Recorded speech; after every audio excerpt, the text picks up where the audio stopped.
Einen schönen guten Morgen and welcome to our half-day workshop about AI and comprehensibility in translation and communication. My name is Manuela and I am Communication and Language Officer at the Directorate General for Translation of the European Commission. We organized this workshop together with the University of Hildesheim, which will come in later on. In our today's workshop, we will have a look at how AI influences and can support translation and communication processes to make text more comprehensible for various target groups. And please note this workshop is recorded and you will receive the link to the recording and the slides after the workshop. As this is a webinar, your cameras and microphones will be off during the event. But if you want to pose any questions, please feel free to put them into the chat. And this was it already from my side. I would like to hand over to our first speaker, my colleague Ágnes Farkas. She's team leader of our AI Language Services Advisory of the Directorate General for Translation. The floor Thank you is very yours, much. Ágnes. Thank you very much, Manuel, and a very good morning to all of you. I will do this presentation in English. I apologize for that, but my German is not good enough to do this in German, but we will have a few examples in German. So let me start sharing my screen right away, launching my slideshow. Okay, and if you could just let me know if you can see my screen, you can see the first slide, Manuela. All good. Okay, very good. So thanks a lot for inviting us for today's seminar. I will talk to you about AI-based services, AI-based multilingual services that the European Commission developed, and I will try to use the angle of comprehensibility, AI and comprehensibility, which is the topic of today's seminar. So first of all, most of you might be familiar with DG Translation, but if you're not, just a couple of words about what we do. Obviously, as our name says, we are first of all, a translation department of the European Commission, but we also do a couple of other things, such as editing and clear writing that you can see on the right-hand side of this slide, and that's actually pretty much in line with today's conference. And we also develop AI-based multilingual services, and this is what we are going to talk about today more in detail. So what you see, can I just yes, stop you? Could you put the gray box away again? On the right-hand side. I put it away, so actually it's on my other computer. So it's bizarre. You can still see it. It still covers. It's on the editing and clear writing column. There's nothing on my screen. So, okay, how about now? No. Still? It's still there. So this is very bizarre because I don't have anything else on that screen. Okay, but let me. We will send the slides after the workshop. So no, but we can for sure we can fix this. So, but you see my full screen, right? Not the slides. Yes. You know what? Let me. I will share again because we managed to fix this in the morning. So let's see if we can fix this somehow. Okay, so now you don't see anything, right? No, nothing. Okay, then I will do differently. Now we see your slides again. Okay, no, nothing. Okay, yeah, I will just yeah. How about now? It's loading. No, there's still a gray box on the right-hand side. Are these the videos, maybe? No, I don't have anything there, so it's really bizarre. Just tell me if it changes. No? Okay, if I go to the next slide, still the same? It's still there, but there is nothing on the right-hand side at the moment. Yeah, okay, this is not good. So, sorry, colleagues, we managed to do this morning. There was no problem at all. So this is very bizarre. So let me just try again. We tested everything before starting. So but this happens anyway. And this will give time to those who arrive late to join us. So I will give it another try. And if it's not working, then we'll just continue. So let's see now.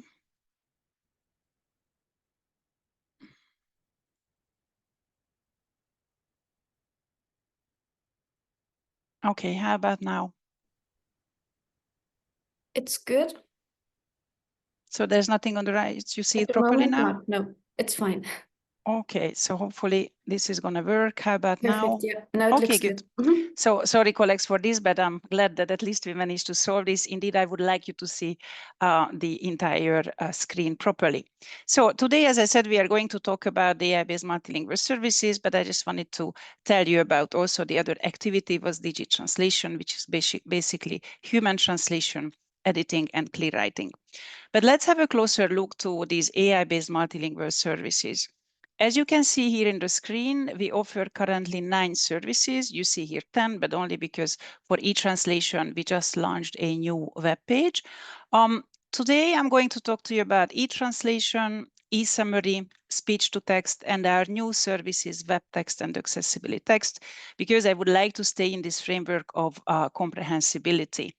Now, very important information, this website is accessible to many, many stakeholders in the member state. You see here on the right-hand side, all our services are available to public administrations, academia, small and medium-sized enterprises and NGOs, and any Digital Europe project. So these are projects that are financed by the Digital Europe program, because all these services, they are partially financed by the Digital Europe program, which, as you might know, aims to have digitalization in the member states.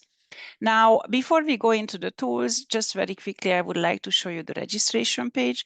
So the tools are available, but you still need to register. They are free, so you don't have to pay anything, but you have to come to this page and register as a eligible user. And Manuela will share the slides. You will have all the links at hand. So let's start with the translation. Just a quick overview before I explain you what we do to make these machine translations more comprehensible and better.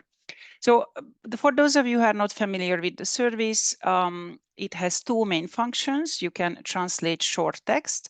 Here in this example, we used an English example, which we wanted to translate into Spanish. So you simply type in your text or you copy it, you choose your source and target language, and then you can also choose the domains. I will come back to this in a second. And just by clicking on translate, you will have your translation on the right-hand side. So very easy to use and pretty similar to any third parties that you might find on the market. There will be differences though. Another functionality, and yeah, very important, it's available in 32 languages. So we cover all the 24 EU official languages, and we also offer a few more, such as Chinese, Russian, or the very last edition, Ukrainian. So you can work with all these languages in any combination with the translation. Another important feature of this machine translation system, the European Commission's machine translation system, is translating documents. The web interface you will see also for the other tools, it's always the same. So we really try to make it easy for users. You can upload your documents. You can upload up to 10 documents. They can't be more than 20 megabytes though.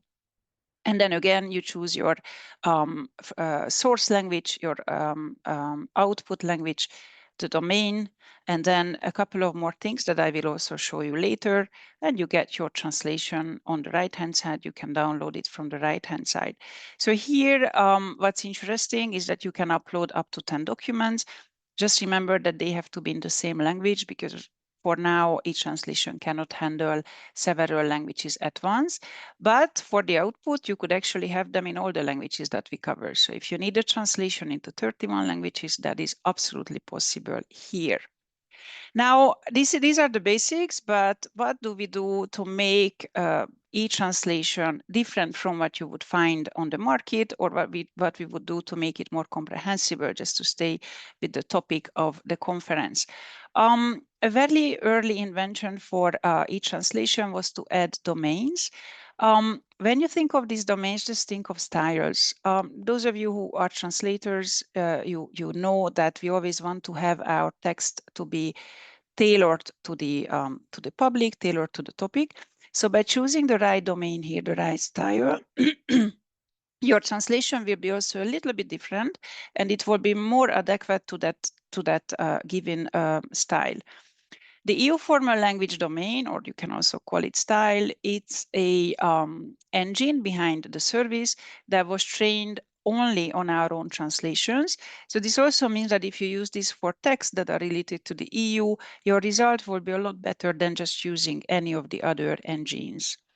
Now, if you would like to translate something that's more of a general text, an article, for example, I would encourage you to use general text, which also has our own translations in there as a training data, but it also has many, many other resources, open sources, parallel text from, general type of text. And just to mention that we have another three, I will just mention two here. We have one that is based on the translations of the Court of Justice. So if you would like to translate case law, this could be very handy. And we also offer one for financial matters. Here, the training data comes from the central banks, the national banks and the European Central Bank. So again, by using this domain for a financial, style, you will get a better result. So this was the first, let's say, enhancement that we did so that our output texts are clearer, they are more adequate to the desired style. We also have a couple of more things. I will just quickly skip this. Two new features that I would like to talk to you about. Both these features, they are this year's edition. Again, here the idea was how to make our translations better, how to make them more tailored, clearer, and closer to what we desire. Now, oftentimes, those of you who work with machine translation, you know this, oftentimes the criticism we get is that, okay, this is fine. It's, this new neural machine translation system, it's extremely fluent, it reads well, but sometimes there's a problem with the vocabulary. And why is that? Because as you might know, the machine doesn't see the context. So it will translate chunks of the text. So it can happen that at the beginning of your document, you have the right terminology and later you don't have it. So we were thinking what we could do to fix this. And our developers came up with the idea of adding glossaries. So you see here on the left-hand side, you can actually add a bilingual glossary to your translation, where yourself, you decide about what your translation, what you want your translation to be. You upload this and this will force the machine. So this is one thing. Another addition, also very recent, the so-called AI enhancement. E-translation is I will call it traditional AI system, meaning that as it stands now, it was launched in 2017. So this is way before this whole, generative AI revolution. But we also started experimenting with how to enhance machine translation with this new technology. And we added a smaller large language model to e-translation. And whenever the machine sees that the text that you uploaded, it has some similarity with previous translations, it will use those, we call them fuzzy matches that comes from our own translation memories. And this will feed into this small large language model. And the translation will go through that small large language model instead of the traditional system. And what we see is that by combining these two, we get better results. So these are two new features that we offer. I will just quickly go back to the interface so that you can see how to use them. Here on this slide, you see at the bottom, there's a box called Advanced Options. In the middle, you have AI enhancement. On the right-hand side, you have glossary. You need to tick this box and then you can go on with these features. For now, this works only with EU formal language, so don't be surprised if you choose general, these will be grayed out. And just one more thing that you can't see here, but those of you who are translators, you see on the left-hand side at the bottom, output format same as source. So if I open the little triangle, there I also have the option for generating translation memories. So you can generate TMX and XClif files also with this system. So let's come back to the rest now. This is e-translation, the European Commission's machine translation system. As I said, it's available to all of you. And these are the features that we recently added to make it more clearer and more tailored to the desired results. This I will just show you very quickly, but just for you to know, e-translation can also be integrated into website. And my colleague prepared a nice slide here where we used actually the promotion website for this event, just to show you that all the Europa pages nowadays use e-translation, and we asked for a German translation here.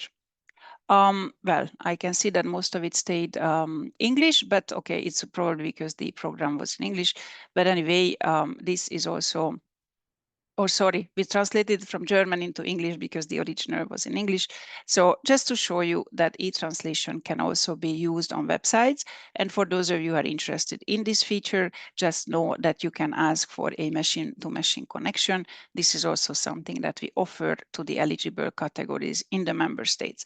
So, you know, obviously we started with the translation because we are a translation DG, but over the years we started adding other AI-based text generation tools. I would like to show you another one that can be, you know, useful for clarity. The e-summary tool is a tool that can summarize documents. You can upload several documents at once. This is multilingual, so they can be in several languages, and you can ask for summaries also in all the languages that we offer. You have a choice between a short, medium, or long summary, and just by clicking on summarize, you will receive your summaries. To show you an example, here we have a very long document about European defense, 22 pages. And we wanted to have a summary of this. So we summarized the document into German, and this is what we got. I hope that it makes sense, and it actually talks about this defense document. It is connected to e-translation. So again, this is a AI-based tool that can help you, that can just make your life simpler. So try it and use it. Another one still remaining with this, let's say, older technology where we don't use generative AI is the speech-to-text tool. So I thought this could be something else that could be interesting for you for the topic of this conference. This is a tool where you can generate transcriptions. So I hope that you will be able to hear. We do not hear the sound, I'm okay. afraid. So that's unfortunately, probably when I shared, I should have also shared the voice, but just to tell you that, as you can see, I guess from the picture, this is a video recording in German. So we wanted to get a transcription of the text. So again, just coming back to the topic of comprehensibility and also for us accessibility, it's very important. We can subtitle this video with this tool. So you see here the subtitles with timestamps, and we can also generate a transcription of the document. So I'm sorry that you couldn't hear the voice, but I think the picture is very telling. This works in the language of the video. So in this case, we had a video in German, and we wanted to subtitle the video and wanted to have a transcription. You know, this can also be a first step whenever you need translation. For example, you can transcribe your video, and then you can go on and translate your transcription with e-translation. So I would like to talk to you about now two tools that are really related to the topic of this conference, web text and accessible text. As you could see at the beginning, I picked only 5 tools out of the 9. The reason for that, because I wanted to show you those who are really connected to the topic of your conference. Now, web text and accessible text are the latest additions. These are new generation tools, meaning that they are based on generative AI. There's a large language model behind the scene that obviously you cannot see, but this is what generates the text here. This is the web interface. I just want to show you, as I said at the beginning, all the web interfaces, they look the same so that it's really easy to use. Once you learned how to use one, you will be able to use all the rest. But okay, what is web text and what is accessible text, and why do we have them? They were launched over the summer, and by this time, this point in time, we had already developed tools for the commissions, such as e-briefing, e-reply, etc. So really task-specific tools for the commission. But we also wanted to add something for accessibility. So the first one, web text. What is web text? So when you write for the web, those of you who write for the web, probably you are very familiar with these basic, principles. We want to be clear. We want to be concise. We also want to structure our content for scanning, because usually this is what we do. We might not have time to read everything, but we just want to open the website. We want to make sure that it's readable. And also, as a writer for the web, you want to put key information first. So this is how normally we should write for web. Now, what happens in reality? What I'm showing you here is it's the typical press statement, press release of the European Commission. In this case, it was a press statement about a conference on the defense package by President von der Leyen. Okay, I think we all agree that when you look at this, it doesn't really follow all the rules that we've just discussed. So let's see what we can do with this web text that we designed. You put this document into web text, and this is what you will receive. I think we can agree that this version follows a lot more the basic principles. It's easy to scan. It's easy to see what is the message of this text. Generally speaking, it looks a lot clearer. Now, what happens behind the scene? You might be interested in what happens behind the scene. So I will show you not the entire prompt. So those of you who are not familiar with how large language models work, what happens here is that we upload our text, and then our prompt engineers, so people who know how to draft instructions for a large language model, they drafted a long sets of instructions. And what I'm showing you here are a few details, a few extracts from there. So this is what this prompt behind the scene looks like. There are instructions for the language, such as use everyday words that are easy to understand, avoid jargon, complex vocabulary. There would be instructions also for the structure. You might remember that we talked about the rules for drafting for the web, such as use headings, subheadings, make headings informative. And we also included instructions for readability, such as break long lists into bullet points, avoid repeating information. So by using all this, you will get this nice result when you upload your documents. So this is very new, as I said, launched in May, and we really encourage our colleagues to use this for their web writing. This is also, just as all the other tools, it's also available for all of you. So a last one that I would like to show you, the accessible text. Here we are still in the same context.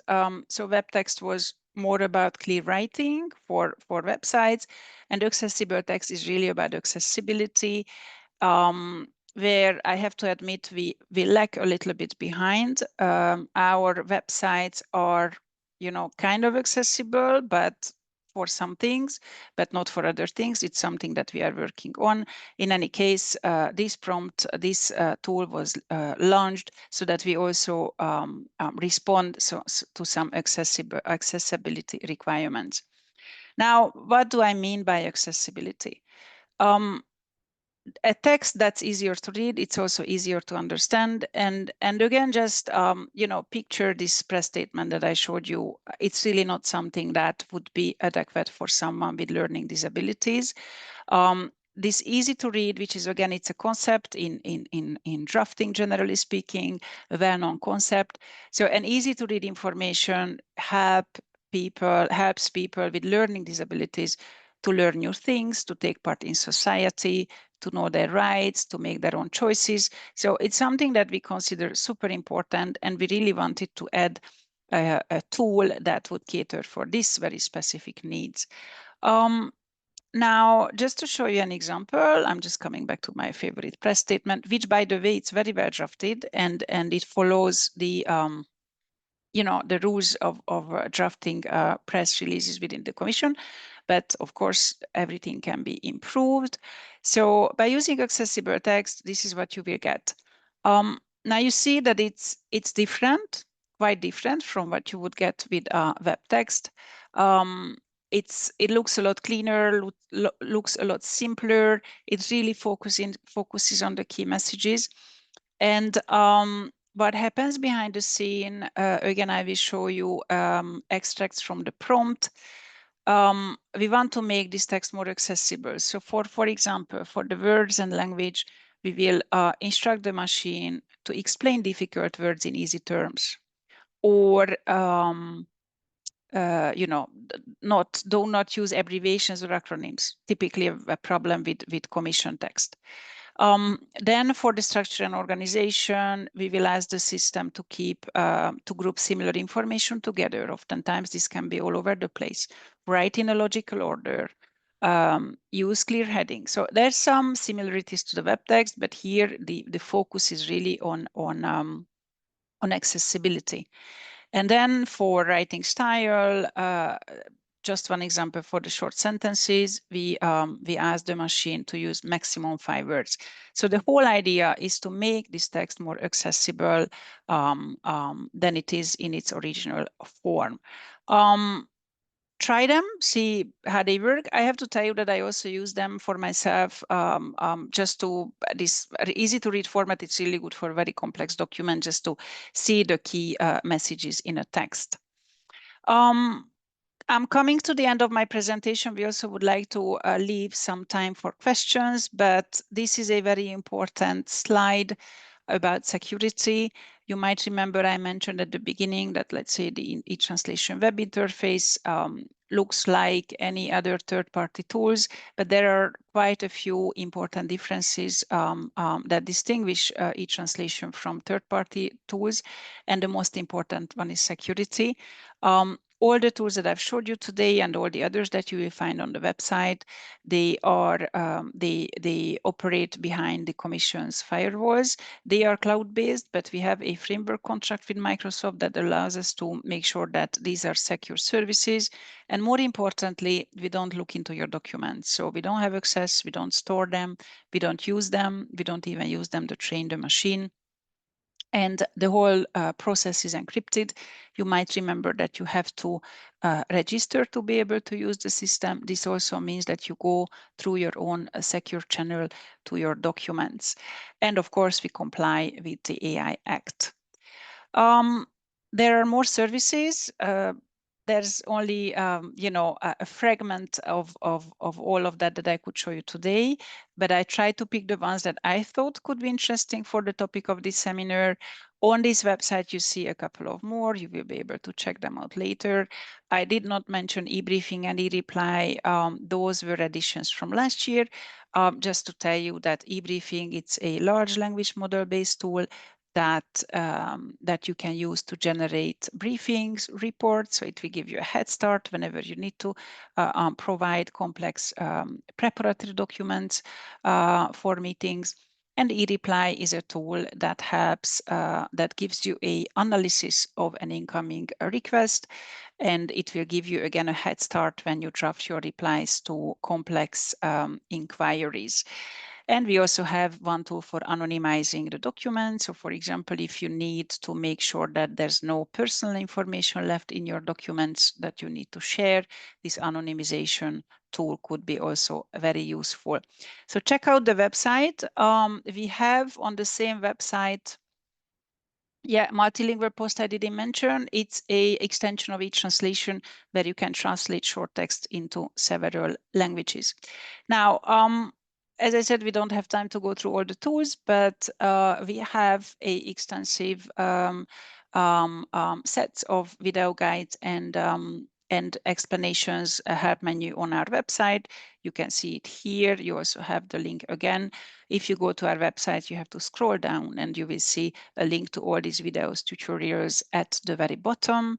And just the last mention of our future plans. We will be adding more tools in the future. The next one will be a tool that can help you to draft reports. But the most important next step for us is to train a EU institutional large language model. So those of you who are familiar with the topic, you might know that the most, let's say, the large language models are available today. Most of them, the most powerful ones, they are American large language models. And for us, European sovereignty, it's super important. So we came up with the idea of training a European large language model. So this Mistral that you see on the screen, it's a French large language model. We use the open source version of it. And our idea is to train this European large language model with our own data. So we train it with our own translations. As you know, those are available in all the EU 24 official languages. And just to reconnect with the idea of comprehensibility and clearer language, why are we doing this? Not only for EU sovereignty, but also because we also would like to represent the underrepresented languages, so the smaller European languages. The big large language models, they were trained basically exclusively on English data or bigger languages. So typically they don't work that well for the smaller languages, such as my mother tongue Hungarian. So our idea here is that by using a European large language model and also supercomputers, you see them on the right-hand side, we would like to offer a EU institutional large language model. The idea here is to connect it to all our services, but it will be also available to all of you, to the member states. And with this, I thank you for your attention. I again apologize for the little technical problems at the beginning. And I managed to keep my presentation within the time frame, Manuela, so we still have time for questions. I will stop sharing now, and I would be happy to answer questions. I don't know if you received some already in the chat. If I may, Agi, there was a question from probably a colleague from the European Parliament. If we are using European Parliament's translations, I said in principle we do use the translation from the Commission, but I didn't want to elaborate in the chat. Yeah, so maybe you can enlighten. Yes and no. The Euramis database. So if the colleague is from the Parliament's translation department, so we use the Euramis database, which is an interinstitutional database. So we use all the translations of the other institutions as well. So everything which is in Euramis. So I don't know. Let me just check the comments. Yes, who was the colleague asking? But indeed, the Euramis database, it's an interinstitutional database, and it has the translations of all the other institutions as well. So thanks a lot for the offer. I see that you would like to provide your text. It's already in there. And I'm happy to see that you say that it's already an excellent tool. Okay, so then yes, indeed, the colleague also mentioned the same thing. Yes, so it includes EP text because it goes to Euramis indeed. Yeah, and then I see there was a question about accessibility. I think you explained. One question, I can access, but not each translation. That is very strange. So just drop us an email to the functional mailbox. Vierka, maybe you could share, please, the functional mailbox address. I don't have my emails open now. What I can imagine, you might remember when I showed you at the beginning, the first slide, I said we have 9 tools, but actually there are 10 icons. The reason for that is that we switched from this hybrid mode for e-translation to full cloud mode. And we have a new version of the e-translation web interface, which is also a lot more user-friendlier. There might be a hiccup there because this just happened last week. So please drop us an email and we will investigate. But this should not happen. So, and I see Manuela shared already the functional mailbox. I see a question here about integration into translations tools. I will unfortunately disappoint you. It's not something that we offer. We don't have a plugin for CAT tools. By the way, we don't even have it for our own CAT tool. What we do though, and this is also something you can do, although I understand it would be a lot better to have it automated. Our pre-processing unit pre-processes all the incoming translation requests, and they also well, we generate a machine translation, an e-translation memory, and this e-translation memory is then offered to the translators, and they can use it if they want or not. It's their choice. And you might remember that I mentioned very quickly that you can also generate translation memories with e-translation. So, okay, you can do that, and then you can add it to your translation memory. It's a question that we often receive, but it's not something that we plan to do. Any other questions, colleagues? I have a participant raising her hand. It's Birgit Eder. I just give you the permission to talk. If you want, you can pose your question now.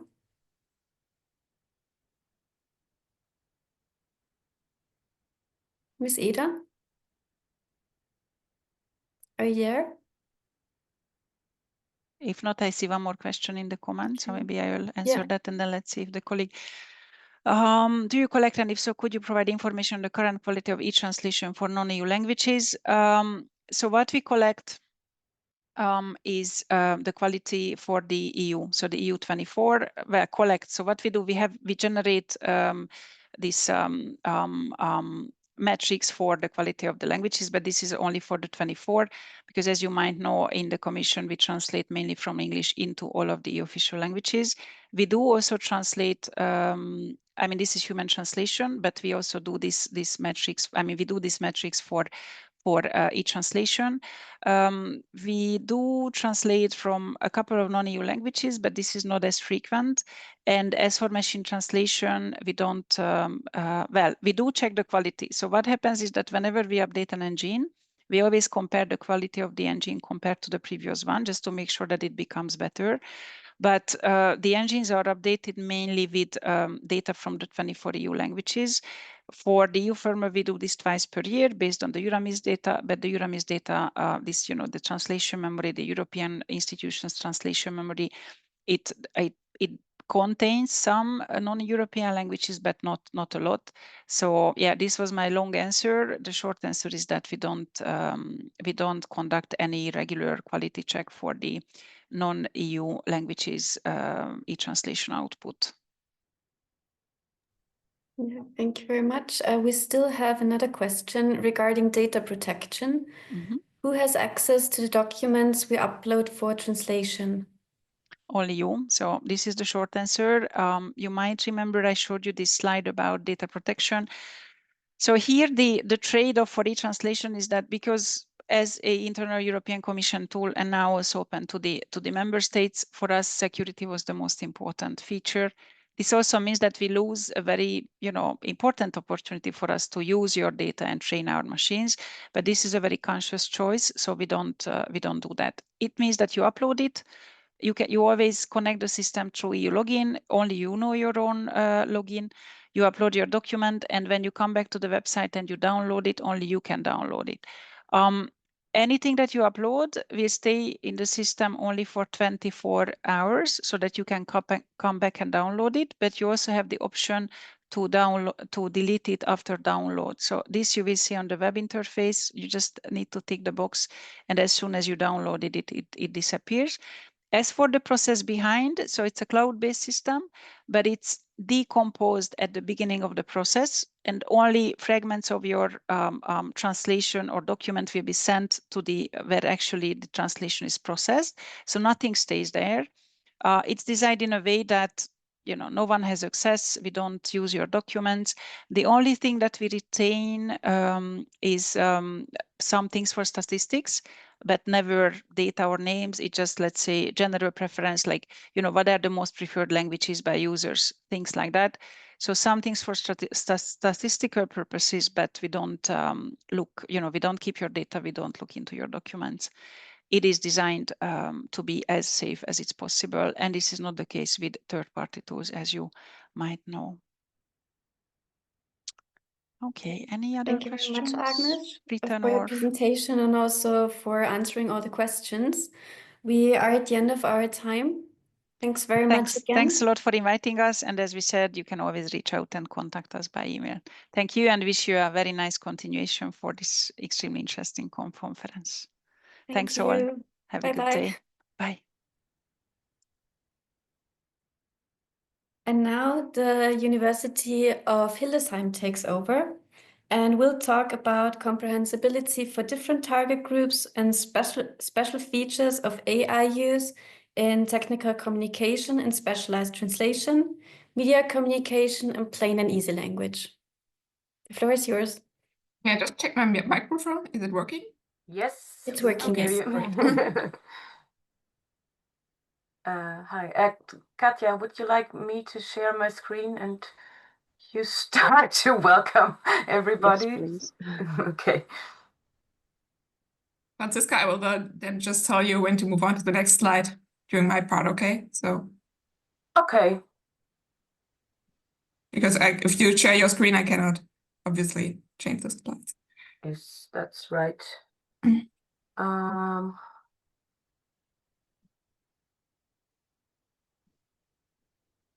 Do you see it in full screen now? Yes, we do. Yes. Thank you. Okay, great. Okay. So, welcome everybody. We're really happy to be here and to present some of our findings from our special fields of translation and communication studies. We are originally it was a group of 3 persons from Hildesheim University in Germany. Now Silvana Deilen unfortunately is not with us anymore as of today, but she is with the University of Heidelberg now, which is fortunate for her, unfortunate for us. But the 3 of us are still in this together. So this presentation is going to be about comprehensibility for different target groups with our special fields that we cover in Hildesheim and in Heidelberg now, which are technical communication and specialized translation, media communication, and easy language and plain language. Just to introduce ourselves a little bit, the University of Hildesheim, you can see here on the map where we are. It's just somewhere in the north of Germany, and we're with the Institute for Translation Studies and Specialized Communication, and we have 4 study programs that are relevant here. The BA in International Communication and Translation with the languages German, English, French, and Spanish, and 3 MA programs, International Specialized Communication, Media Text and Media Translation, and Accessible Communication. And that says why we have this focus today. It refers to our study programs and to our research programs, obviously. I'm going to start with the part on technical communication and specialized translation. I would like to briefly present some core aspects of AI use and technical communication and specialized translation, and what are the implications for comprehensibility and accessibility in that field of monolingual and multilingual specialized communication. So both of them are relevant here, and both of them are also relevant in our research, in our study programs. First, we maybe have to start with a brief introduction of what all that is about, what is important for technical communication and specialized translation. If we view it as a holistic concept, both of them together, monolingual and multilingual, we can describe it as targeted, informative, monolingual, multilingual, oral and written communicative acts of specialized content that make use of optimized means of communication, and that are related to specific knowledge domains. That is of importance here. And we have to note that specialized communication is, of course, important for quite every domain, for every field of expertise. It might be law, it might be biology, the arts, whatever, you name it. But one of the most professionalized subfields of specialized communication is the communication about and for the domains of technology, engineering, and all that evolves around that. And in those fields, there are some particularities that have to be noted before we can discuss about what implications AI use may have for these fields. First of all, technical communication in that sense takes place via certain text types, where certain text type conventions apply, and the use of certain text types as well as the application of the associated text type conventions is in itself already a matter of comprehensibility. That has to be noted. You can't just switch text type and omit text type conventions and expect it to be comprehensible after that. It is a matter of comprehensibility in itself. Secondly, in technical communication, the correctness of the information, the preciseness of the information is extremely important, as for the professionalized parts of communication are mostly applied in risk or high-risk domains and fields, risks for the users, for the target groups. That is pretty important here, so that comprehensibility is not something that is nice to have, but absolutely crucial, of course, maybe even for the life of the users. Comprehensibility and accessibility in those fields, in those areas, are of special importance.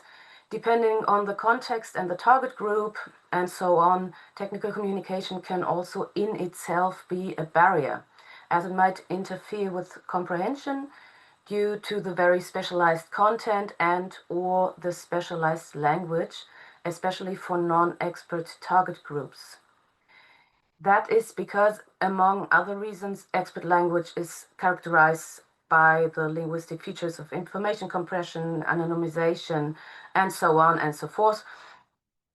But also the comprehensibility of specialized texts is not just a characteristic at the intrinsic text level, but also depends on the cognitive and motivational characteristics and the knowledge requirements of the recipients, who in turn influence the text.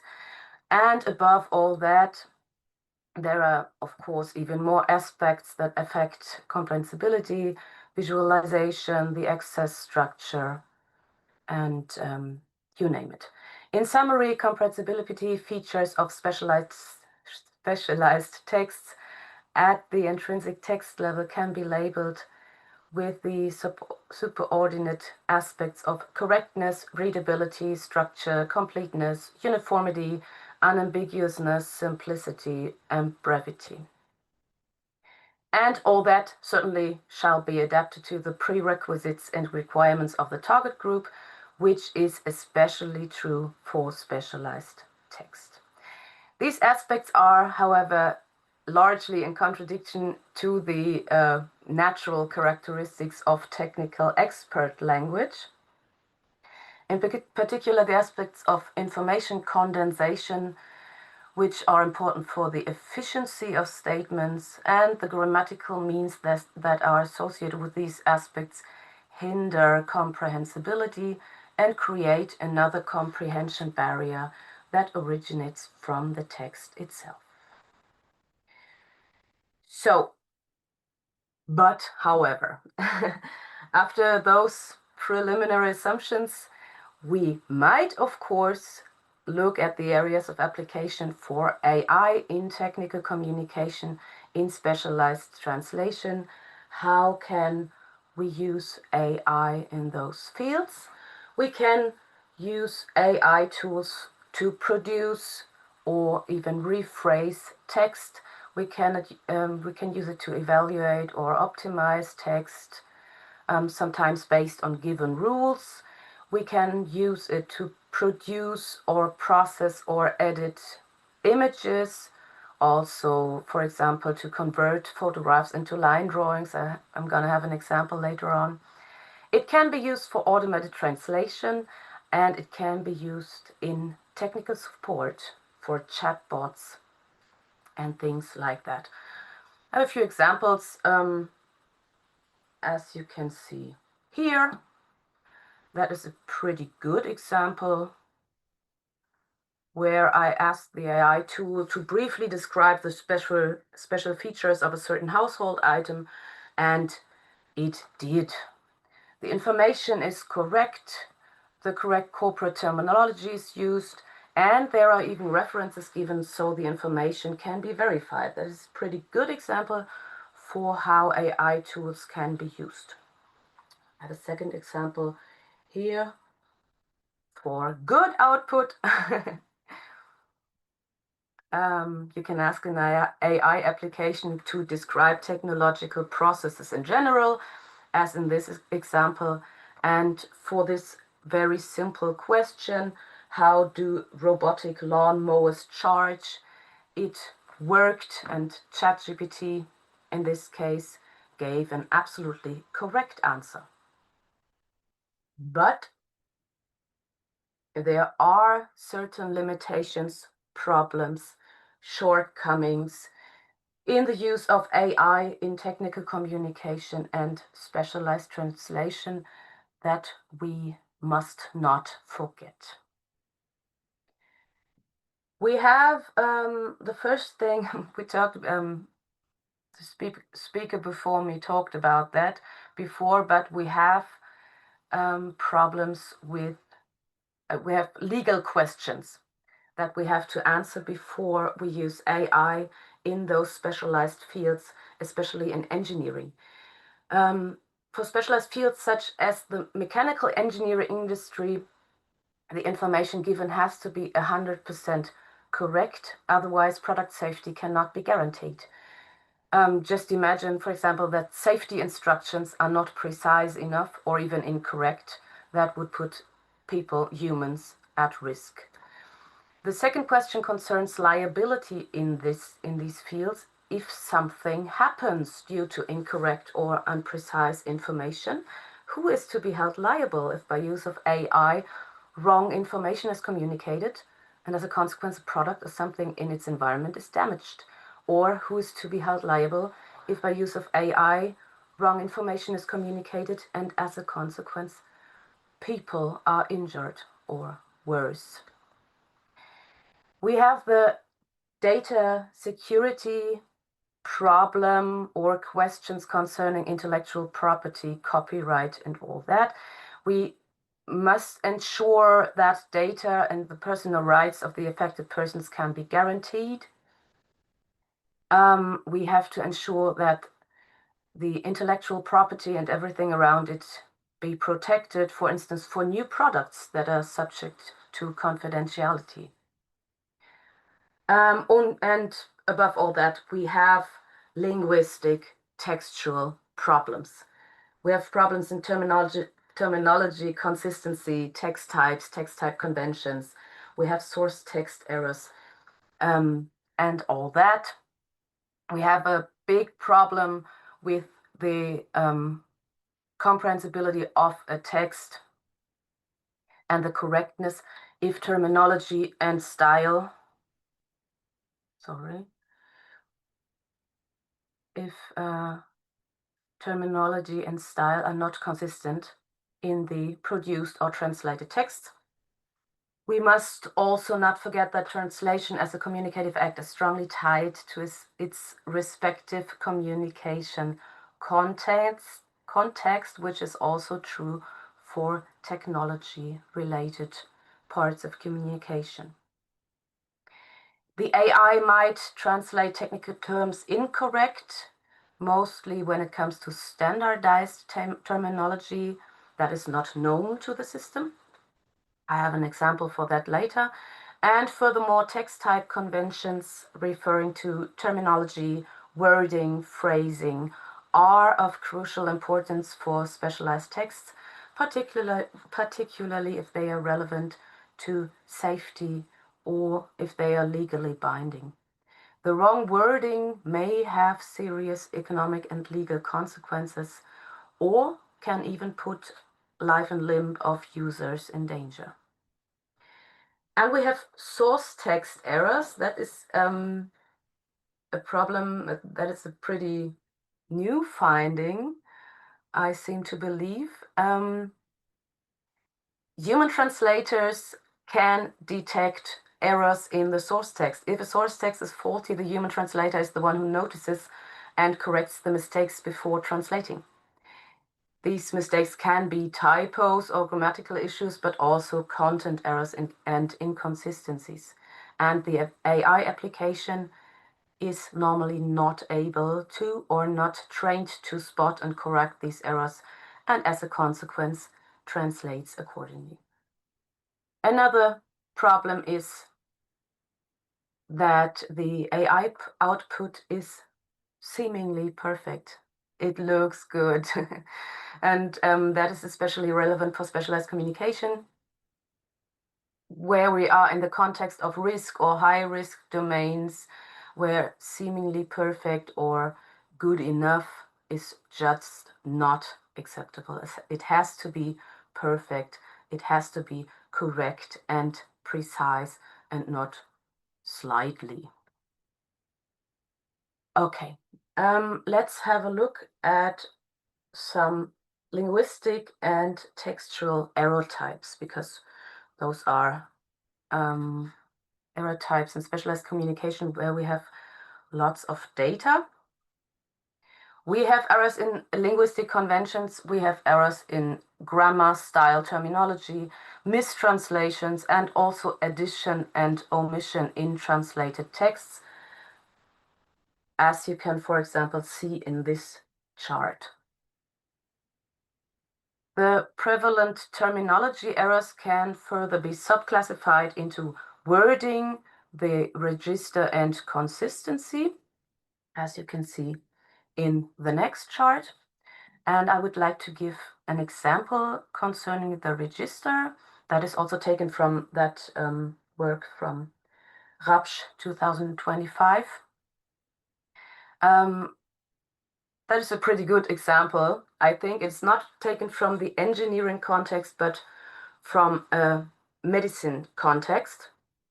And that is a special thing for translation into the German language.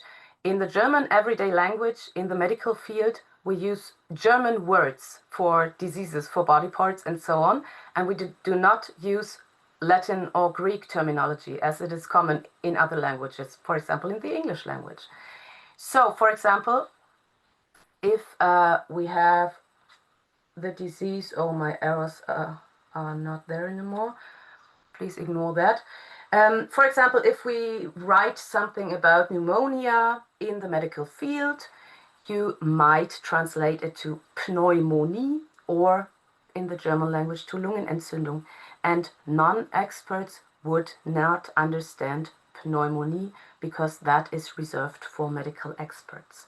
And the AI tends not to consider the target group, and so just translates pneumonia to pneumonie, and it would be not comprehensible for non-expert readers. Okay. Another problem we have is the generation of images, technical drawings, technical illustrations in this specialized field.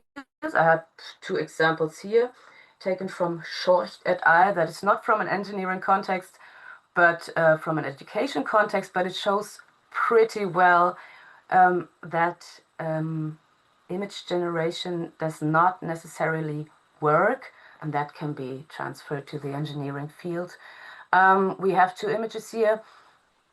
On the left, we have the first image, and the prompt was to generate an image of two children sitting in front of an abacus, and in that abacus, every line of pearls shall contain 10 pearls, 5 of which are red and 5 of which are white. It was a pretty precise prompt, and the image is all wrong. You see the first line, the first string of pearls, there are 22 pearls instead of 10, and none of them is white. So everything has gone absolutely wrong in this image, even though the prompt was pretty precise. And on the right side, I really don't understand what went wrong here, but the prompt was to generate an image of a child that has 5 red and 3 blue chips in front of them. 5 red, 3 blue. and a piece of paper that reads 3 + 5 = 8. The first funny thing here is that the piece of paper reads. It has a speech bubble above it. That is pretty funny. But what is not funny is that the number of chips is not correct. And what's even worse, if we use that in an education context, is that the number of chips does not represent the mathematical operation. So this all leads into a very wrong direction. So also in image generation, we have hallucination, additions, omission, and all in all, faulty results. Another pretty serious finding is that what we have is the correlation between the degree of specialization or the degree of linguistic specialization and the error rate of the AI output in technical translation. As you can see in this graph here,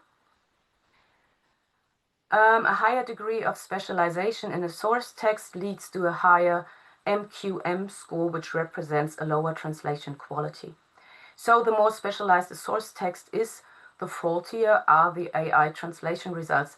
So of all things, the highly specialized texts that are prone to pose a danger to the involved people, they would be even faultier if translated by AI alone.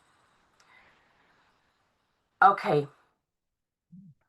I'm going to give you a few more examples before we go to the next part.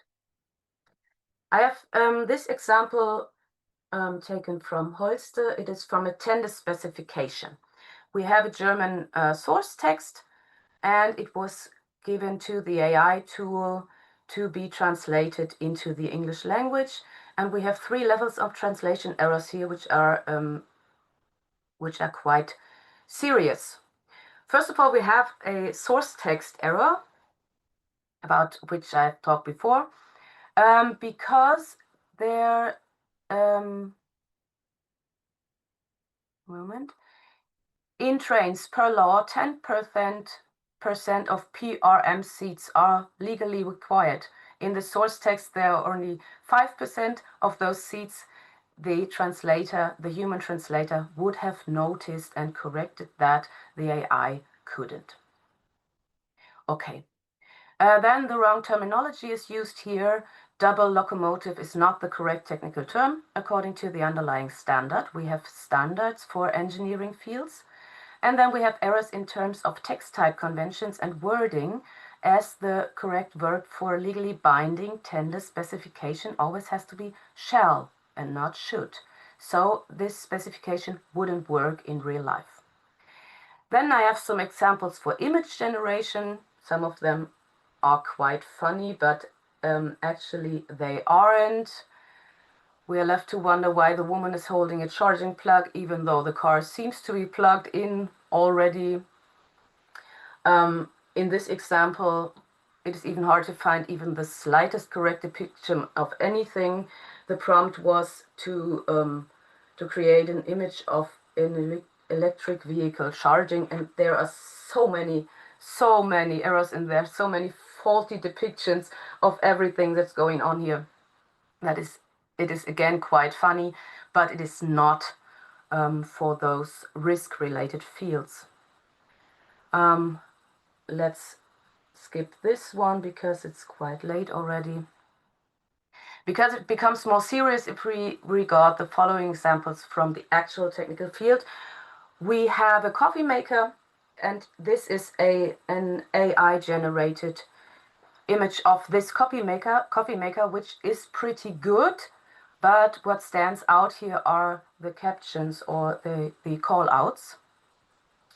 As you can see here, the coffee maker has 3 water tanks, and the other parts are labeled with words that don't even exist. We have a milk frother instead of the frother. We have something called a bromofluent and a control thumb. Those are not even real words. Seems to be funny at first sight, but becomes quite serious if we again consider this as what it is. It is an absolutely faulty illustration that might lead to the incorrect operation of the technical product, and thus to damage to artifacts or even humans. And that is even more serious in the last example here. Here, the AI tool was asked to create an image to convert the photograph on the left into a line drawing.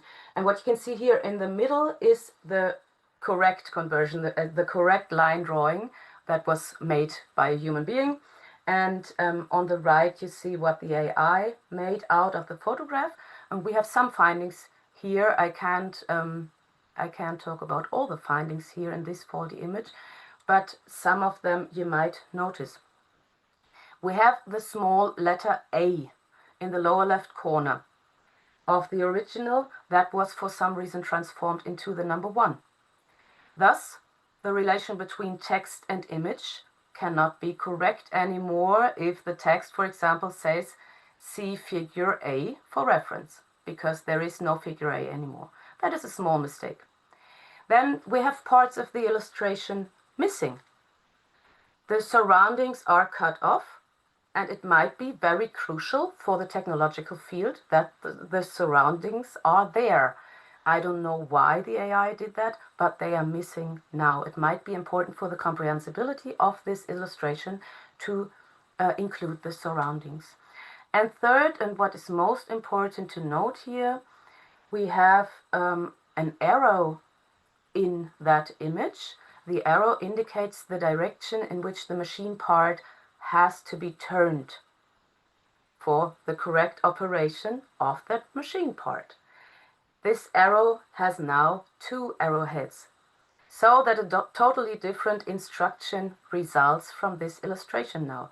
You can just imagine it might damage the machine. I don't know what kind of machine that is, but if the instruction is to turn the machine part clockwise to make it work, it might have serious consequences for the machine or even for the user if you just turn it clockwise, counterclockwise, or both, however. So that is then not funny anymore. That is really serious. Those are really serious errors in text production and image production that we have to be aware of. In conclusion, pre- and post-editing in technical communication and translation remains absolutely crucial. It is a matter of legal compliance that specialized texts are correct and precise. The correctness of preciseness is of utter importance, and we do not find that AI tools as a whole can produce texts that meet these expectations and requirements, and thus technical writers and translators still remain indispensable for that matter. And now for Katja Lapshinova, would you like to share your screen, or how do we make it work? It would be better, yeah. Okay, so I stop.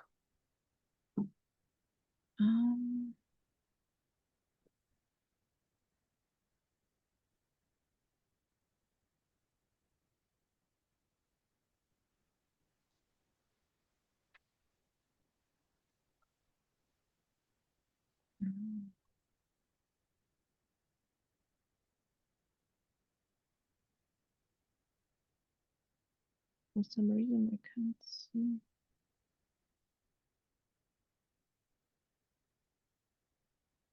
Think about answering that. Yeah. Yeah, but then you see my complete screen, right? But it's okay. Okay. Yeah, perfect. So I will proceed with the media communication, which is the second part of our presentation. As Franziska told you at the very beginning, in Hildesheim we have a big area of let's say transmitting communication and translation with a focus on comprehensibility in various contexts. including overcoming various types of barriers. So now you have heard about overcoming the barrier of specialized knowledge. And the next one would be, first of all, general knowledge. If we speak about, for instance, news translation or translation in the context of social media, but also of further barriers. And I will mainly focus today on audiovisual translation, although communication and use in social media is also part of our research. And if we talk about audiovisual translation, we deal actually with intersemiotic translation, right? Because so this type of communication includes not only text but also audio and video. And at the same time, we also deal with inter and intralingual translation. Interlingual is a let's say traditional view on translating from one language into another. For instance, English audio and video and the German text and subtitling. But we also have synchronization, voiceover translation, video game localization, theater and opera subtitling.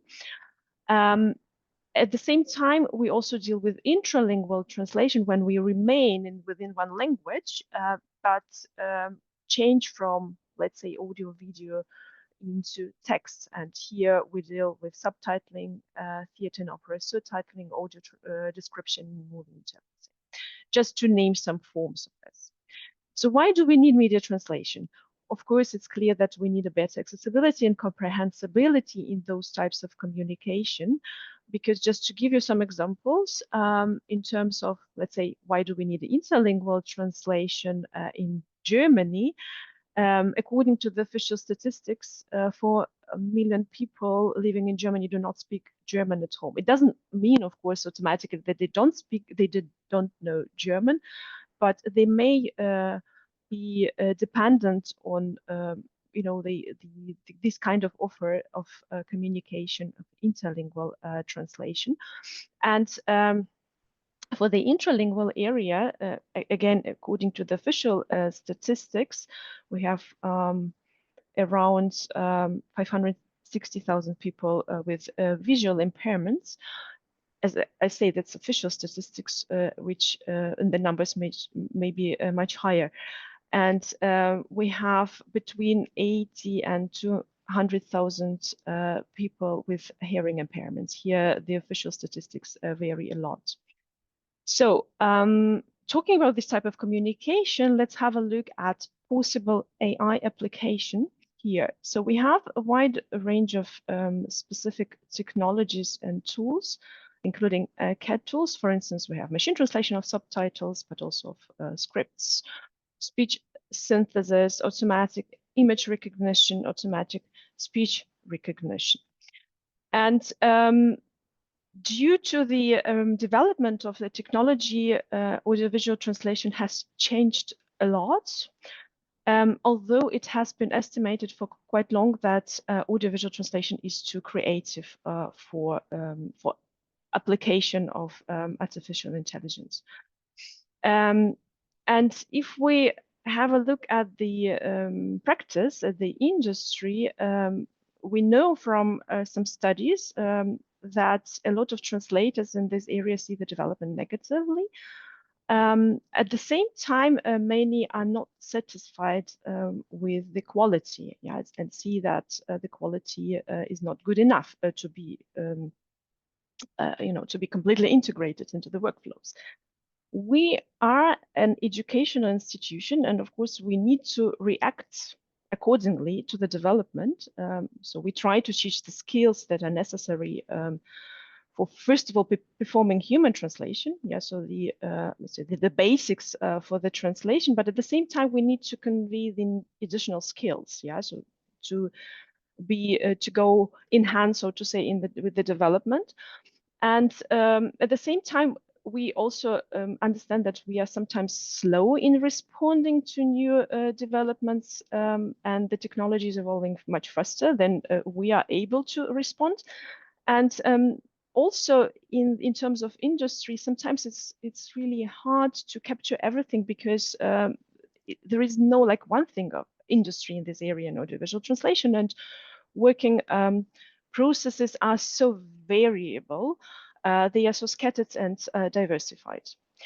So we have those two needs. We need to convey additional skills, and at the same time, we need knowledge on how to use where it is possible to use those AI applications, and also in terms of quality. Yeah, what can AI be applied for, and if it's good or not. So on the one hand, we have this problem of integration into study programs, yeah, additional skills. And at the same time, we have this need for research. Yeah, we need research in the area, specific research in the area of audiovisual translation. So trying to answer the question about additional skills, we have performed some analysis, some studies. In our recent study, we tested in an experimental setting if our students are able to recognize machine translated subtitles. And we did this, we performed this experiment with both our BA and MA students, and we could see that overall the accuracy of recognition is relatively low. At the same time, we could also see that training and subtitling helped to recognize that this was a human translated subtitle or machine translated subtitles. And another factor which helped which helped students to recognize machine translated subtitles was also experience with machine translation, which means that we do need specific training, both in this specific form of translation and communication, and also in machine translation. And if we look at the research in the area of audiovisual translation, we see that over the last, let's say, 5, maybe 7 years, there has been an increased research activity in terms of subtitling. Yeah, like automated subtitling, there are shared tasks at the International Workshop, a conference on spoken language translation. There are also specific studies on the evaluation of machine translation for subtitling and post-editing.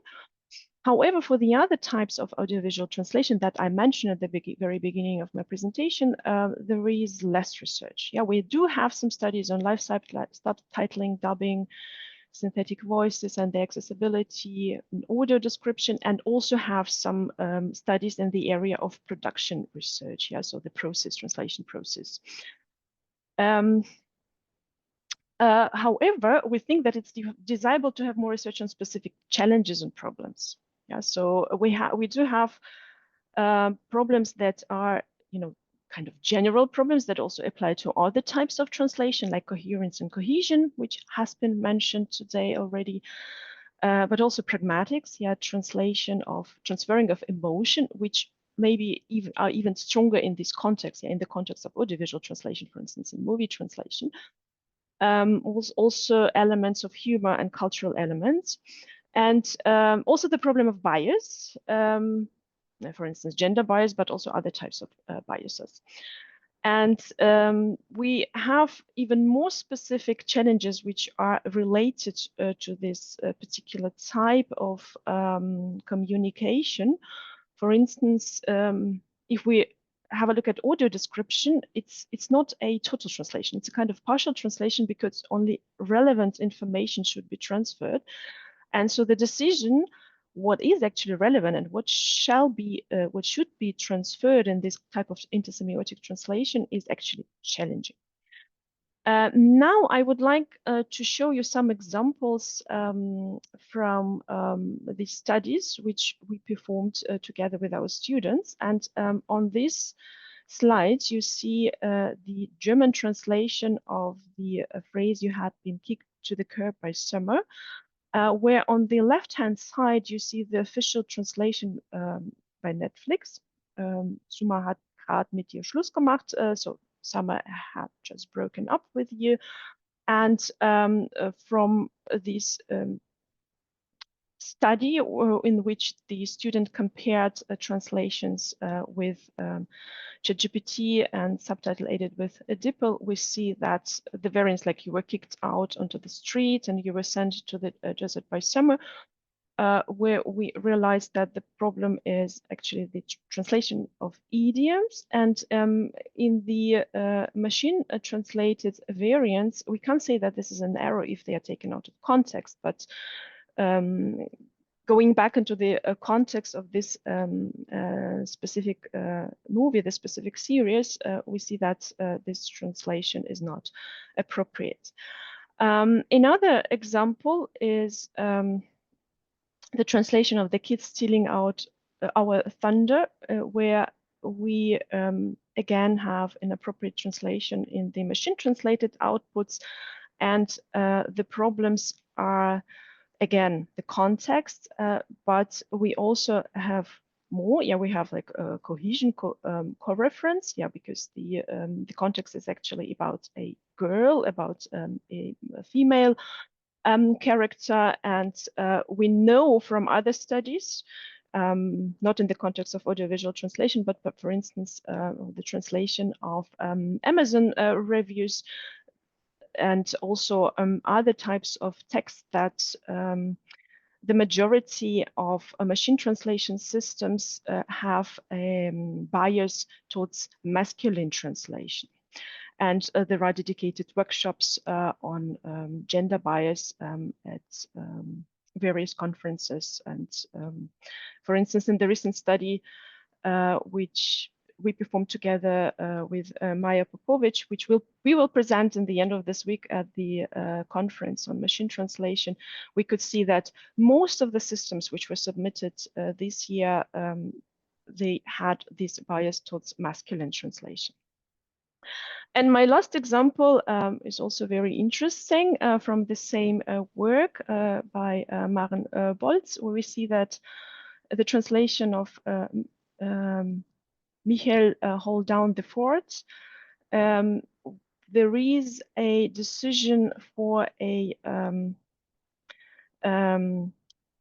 for the do, yeah. So the translation of you in English, you don't have the difference between the these forms of address, yeah, between the formal and informal one, and this is also a on the one hand very known problem which happens because of the loss of context, but at the same time this is also an impact of the language, of the source language, right? So we know that in translation, like in Netflix translation, subtitling, English is used as a pivot language when translating between let's say maybe low resource languages. So in this case, in this particular example, we deal with English-German translation, but let's assume we had Korean as a source, and then it was translated into German, and as an intermediate translation, we had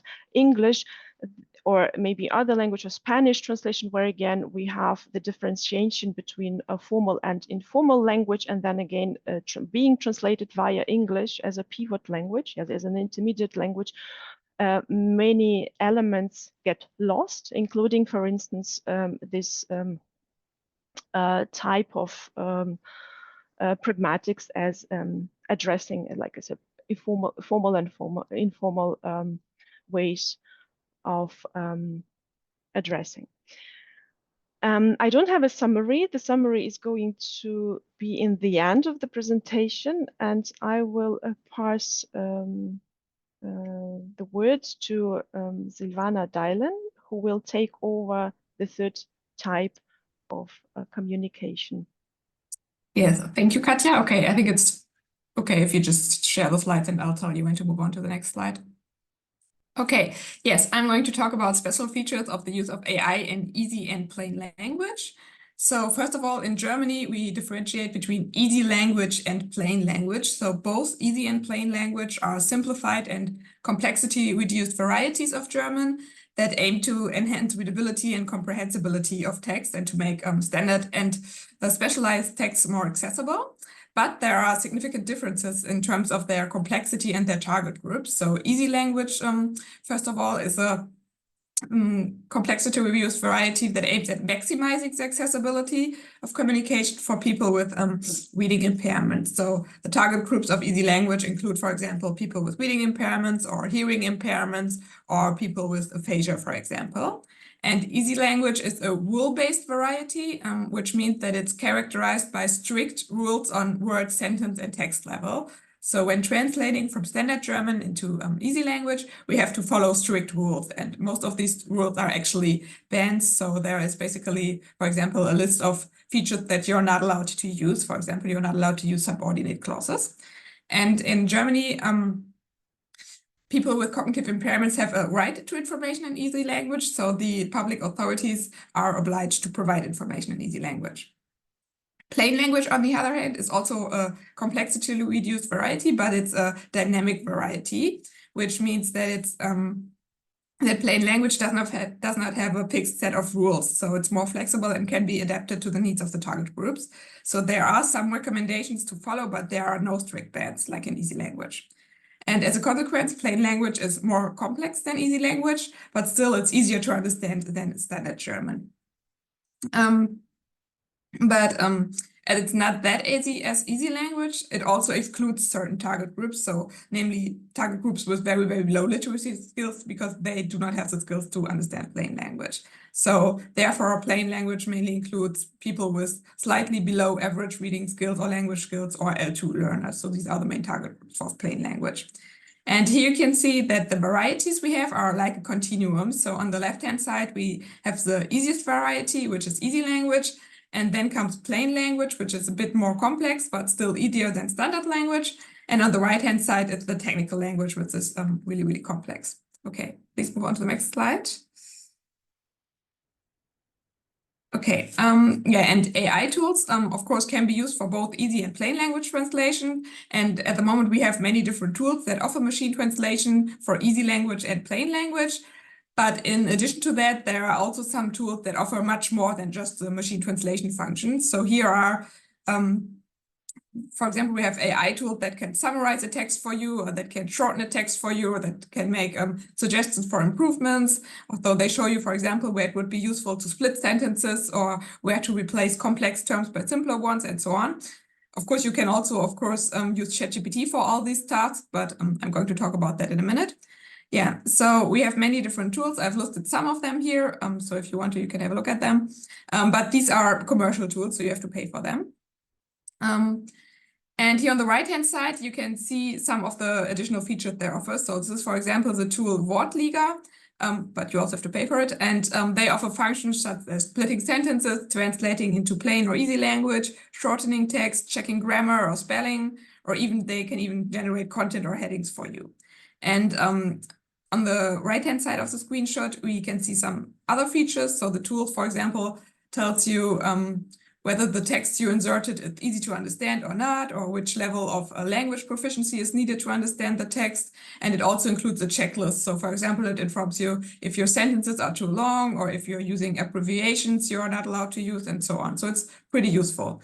And many of these tools, for example, the tool like SumAI, which is another machine translation tool, they advertise with slogans such as easy language at the push of a button. So yeah, and of course, if I'm a head of a company that needs to provide information in easy language, I would be very easily influenced by this advertisement and would think, yeah, that's great. So I will just buy the license for this tool and that's it, because then I can just create these translations at the push of a button and I don't have to hire translators or experts. So it saves me a lot of money and time.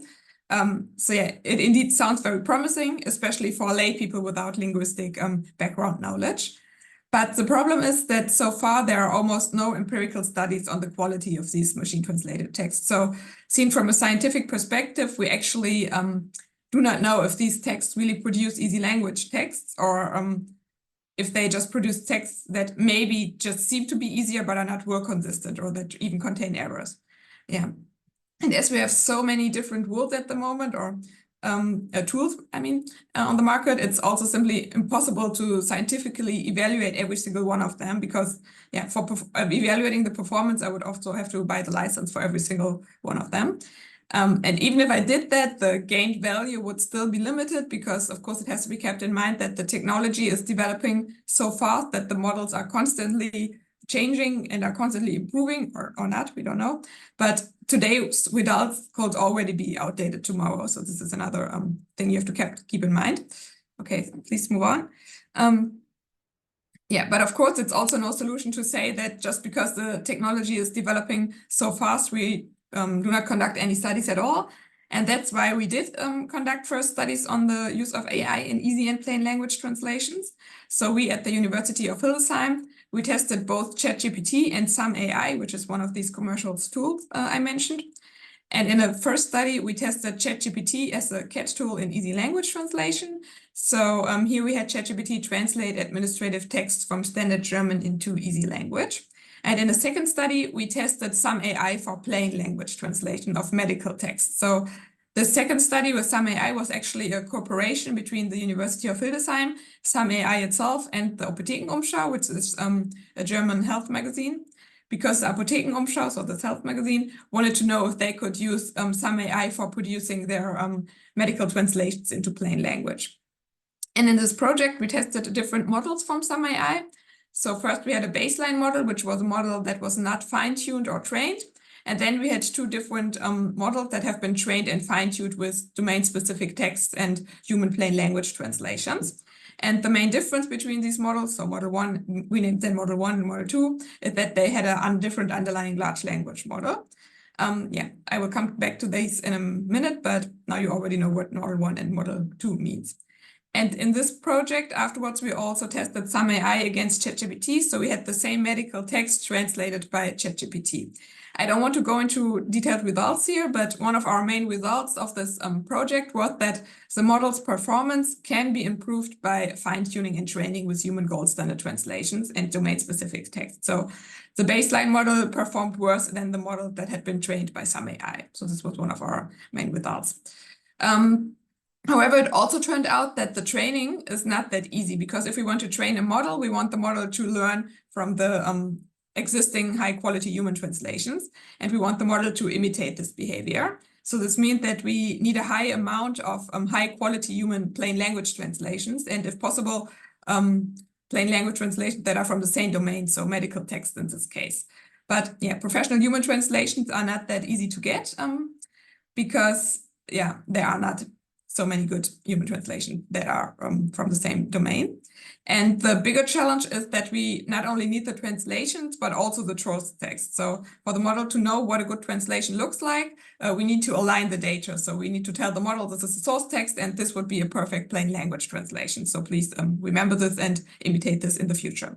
So we need high quality translations and the underlying source text. And in the next step, we would also need the alignment. And in the course of this project, it turned out that getting this alignment is a real pain, because getting this alignment cannot be compared to the kind of alignment you may know from interlingual translation, where most of the time we just say, okay, so this is the English sentence and here's the corresponding German sentence, and that's it. Because in intralingual translation, alignment is much more difficult, because as I will explain later on, we sometimes omit information in the translation. So there simply is no translation to align. So this would be a 1-to-0 alignment. Or on the other hand, we often add information in the target text, because the target readers often do not have the necessary prior knowledge or contextual knowledge. So to understand certain terms, so we add this knowledge in the target text. So here we do not have anything in the source text to align this translation with. So here we sometimes have a one-to-many alignment. So yeah, getting aligned data would be great, but it's often not possible. So this is also what we learned from our study. But as I said, some AI managed to fine-tune and train their models with human translations from the Apothekenumschau, and we then evaluated these models. And we could conclude that the fine-tuned model performed better than the baseline model. And the comparison with ChatGPT later on also revealed that the model from some AI that had been specifically trained and developed for intralingual translation performed better than ChatGPT. And in our evaluation, we used different criteria. For example, we calculated the readability scores and the syntactic complexity. But most importantly, we analyzed the correctness of the content. So we looked at each translation and counted the number of mistakes we found. I will talk about specific mistakes in a minute. But I first want to show you the overall results, which underlines that in terms of correctness, ChatGPT performed worse than all other models. So can you just move back? Yeah, okay, thanks. So from the 30 texts we translated, there was not a single one that from the ChatGPT translation that was correct. So each of the ChatGPT translation contained at least one content-related error. And the baseline model from some AI performed almost equally bad. But here for Model 1 and Model 2, we see that fine-tuning led to an improvement, and especially Model 2 performed much better, because here we see that half of the texts were classified as correct. So this is a significant improvement compared to the baseline models. Yeah, and now I want to give you some examples of the mistakes we found, and afterwards I will talk about limitations and challenges in general. Okay, now we can move on, please. Thanks. So for this project, it was, of course, not enough to just count the mistakes and conclude, okay, that this model is worse because the number of mistakes is higher. Because as you can imagine, it's, of course, a big difference whether a text contains a spelling mistake or a severe content error. And a text with, let's say, 10 spelling mistakes is still much better and safer to use than a text with 2 serious content errors. Therefore, in the next step, we have tried to conduct a structured error analysis in which we classified the mistakes and assigned them to one of these 4 main categories. And we found that all of these categories are present in both the ChatGPT translation and in the translations from the commercial tool. But on average, ChatGPT contained more mistakes, even though the translations were much shorter actually than some AI translations. So the first category were terminology errors. So here a term is, for example, used incorrectly, or the term does not correspond to the term in the source text, or the term is simply used inconsistently, which is also a mistake. The next category was accuracy. So this refers, for example, to mistranslations or incorrect explanations or hallucinations. Then linguistic conventions are errors that are related to the linguistic level of the source text, for example, when the text contains wrong grammar or spelling mistakes. And audience appropriateness means that the content of the target text is not relevant or not appropriate or maybe even stigmatizing. So it's not acceptable for the target audience. And I now want to show you some concrete examples.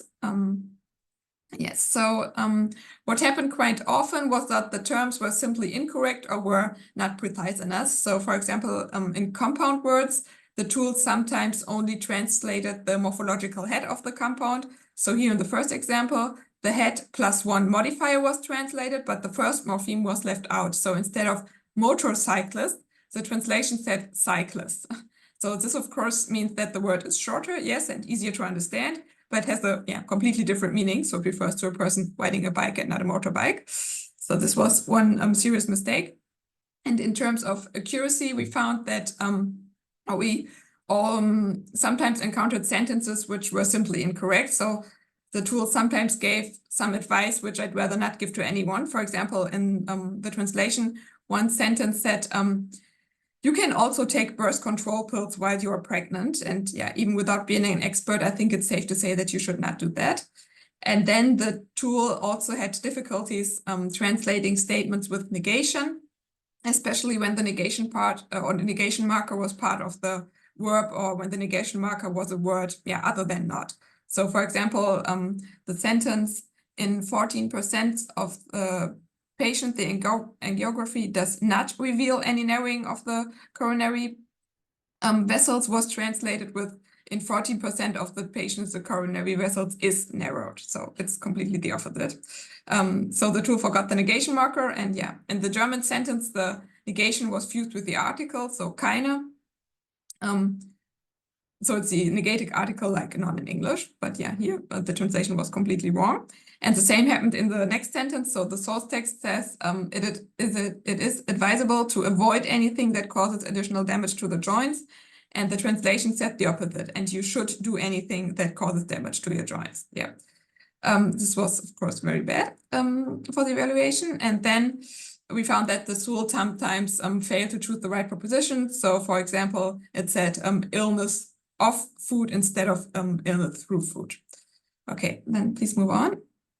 And then in terms of audience appropriateness, we found that the reader was often addressed informally. However, as we are dealing with adults, the formal form of address would have been more appropriate, because the German form du is only used if you talk to children or to someone you know well. And here in the sentence, we also see a second mistake because the sentence says, from the age of 35, you can have a skim examination every 2 years at your health insurance. But this is wrong because it's paid by the health insurance, but it's not done by them. Yeah, and then we found that the tool sometimes uses wrong collocations. So it uses verbs that seem to be easier to understand, but that simply don't fit in the context. So for example, the tool produced sentences like, you may have tiredness during the day. And yeah, that's a phrase you simply don't say. And another stigmatizing element was the handling of compound segmentation. So in easy language, segmentation signs can be used to, or in compounds to mark the morpheme boundaries and to facilitate comprehension. As I said, plain language is more flexible. So here guidelines actually advise against segmenting compounds. Nevertheless, if authors still want to segment compounds or translators, they can do so, but compound segmentation should only be used if the segmentation makes sense and facilitates comprehension. And in this example, however, it's clear that the hyphen salt balance, or the hyphen in the word salt balance, so between salt and balance, so in Salzhaushalt in German, where we have 2 hyphens, is not helpful because it clearly disturbs the word processing and comprehension, because here it's actually used to probably mark the syllables and not the morpheme boundaries. So this is clearly an example of wrong German, which also adds to the stigmatizing effect and makes the stigmatizing effect even worse. Yeah, and then we also found instances where homophonic words are not correctly selected. So for example, in the sentence, it says, then seven the juice through a cloth or coffee filter instead of then strain the juice. So here we even have homographic words because the German verb sieben, so seven as a number does not only sound like the number, but it's also written like the number. And here we also saw that the tool by some AI was also trained probably with rules. So here, because here the tool clearly applied the rule of replacing written out numbers with digit in the translation. So I think, that all these examples have once again shown that AI still does not have a human mind or common sense, and therefore we can conclude that the models are definitely useful tools, but post-editing and double-checking the output is necessary, at least if you want to publish a high-quality text. Okay, please move on. Yeah, but in addition to the mistakes you have to spot and correct when working with these tools, there are also some other challenges and limitations that I want to discuss now. So one limitation is the maximum input length. So especially when working with smaller models, the maximum input length is often limited and sometimes less than 1,000 words. And this means that a source text has to be translated segment by segment. And this, of course, can be problematic in terms of co-references, consistency, and text coherence. And another problem is that, as you probably all know from working with ChatGPT, that the text generated with these tools often contain hallucinations. So we also found hallucinations in this plain language translations we produced. And therefore, I briefly want to talk about hallucinations and what that means for intralingual translation. So hallucinations are basically AI-generated content that deviates from the given input, or AI-generated content that seems to be reasonable, but is still made up by the model. So we differentiate between 2 types of hallucinations. We have intrinsic hallucinations and extrinsic hallucinations. So an intrinsic hallucination is a misrepresentation or even contradiction of the source text. And for an example, we found from our translations was that the source text, for example, said, if you forget to take the pill multiple times, you can get pregnant. And the translation said, if you take the pill, you get pregnant. So when comparing these 2 sentences, we see that forget to take the pill has been simplified as taking the pill, which of course is 100% the opposite instead of the simplified version of the sentence. Yeah, and then an extrinsic hallucination occurs when new information is added that is not given in the source text. So this new information is not an explanation of a technical term or so, but for example, just another sentence that is added with new content. And this often happens when 2 sentences usually occur together in text, but the source text only contains one of them. So in this example, an extrinsic hallucination could be, for example, a sentence like, if you forget to take the pill, you should use additional contraception. So this additional information might be correct, but is still not given in the source text. And in intralingual translations, hallucinations are especially problematic because unlike proficient readers, the target groups of plain and easy language often do not have the necessary skills to differentiate between correct and incorrect content. So they wouldn't know if the content generated by the model is true or not. So, I mean, we as proficient readers with certain background knowledge and general knowledge will probably all know that a sentence like, if you take the pill, you get pregnant, is not true, but a hallucination. But people with low reading skills or limited knowledge of German, they may not be able to infer what is right and what is wrong. So this underlines once again that so far these tools cannot be safely used by primary target groups or end users, especially in safety critical domains such as medical text, because here the high amount of mistakes is very dangerous, especially when we're dealing with readers that are not able to spot the mistakes. Because if the reader acts according to these faulty translations, this can get really bad, and then we of course have the problem that the tool is not liable. So the tool cannot be held responsible for any damage resulting from poor or wrong translations. Okay, please move on. Yeah, and on the other hand, as I indicated earlier, in plain language translations, important information is often omitted in the translation. This is because this sometimes happens because, as I said, it is indeed right to omit information that is not relevant or that is rather unimportant, because due to the amount of explanations, the target text is often much longer than the source text. And to avoid that the text gets too long, the translator can omit irrelevant information. And for us human translators, it's very easy to decide which information is relevant and which information is not absolutely necessary and can be left out. But these large language models, they often have difficulties with interpreting the main points in a text, because for a model, actually, every single statement is basically equally important, and the model cannot judge which information is relevant to the target group or which information is not that relevant, because the model usually treats all information as equally important. And this may result in important information being omitted in the translation, even though it might be necessary for understanding the text. While on the other hand, irrelevant information might get overrated by the model. And when using chatbots like ChatGPT, this limitation can, of course, be partly overcome by telling the model which information is important and which information is not so important. But that, of course, also means more work for the translator and post-editor. Yeah, and then I want to mention some further challenges. So one challenge is conducting reception studies with the primary target groups. So one problem of easy language and plain language is that even though we have some rule books and recommendations, we still haven't validated all the suggested rules. So far, most of these rules are implemented, even though we still don't know if they really make the text easier to understand for the target groups or if the bands are actually necessary. And this applies to easy language translations in general and also to machine translation into easy language. So for example, when we have certain machine translated texts that are either rule consistent or not, or correct or sometimes incorrect, we would like to know how these texts are perceived or processed by the target groups. But it's not that easy to conduct empirical studies with the target groups because they are vulnerable groups, and it would be ethically unacceptable to present impaired readers on purpose with texts that contain wrong information. Yeah, and then another challenge is that previous studies have shown that the different target groups have very heterogeneous reading skills. So even within one target group, let's say hearing impaired people, the reading skills differ significantly. So this makes it very difficult or actually impossible to generalize the results and findings. So even though one text might be easy to understand for one reader, it might still be very difficult to understand for the next reader. Yeah, and even though we are trying to involve the target groups as best as possible, this is still one limitation that we will probably always have to deal with. Yeah, but here again, it's better to have some results and tendencies than having none results.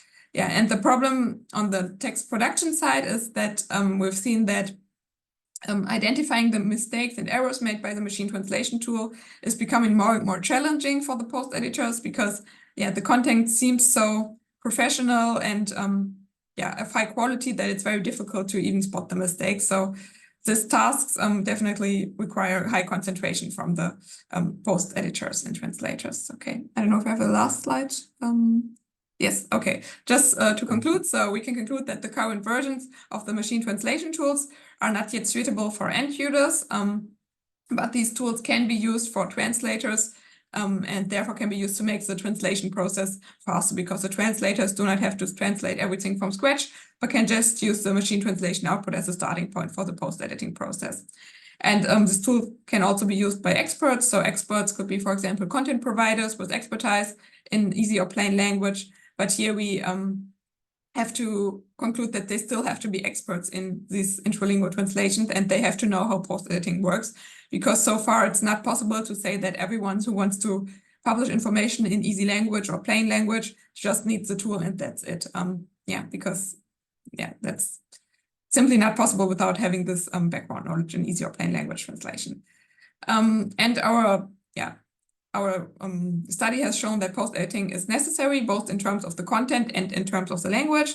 And we figured that people who want to work with these tools need post-editing competencies, and that actually these post-editing competencies are similar to that you need in interlingual translation. So the translator has to be able to detect, classify, and correct the mistakes.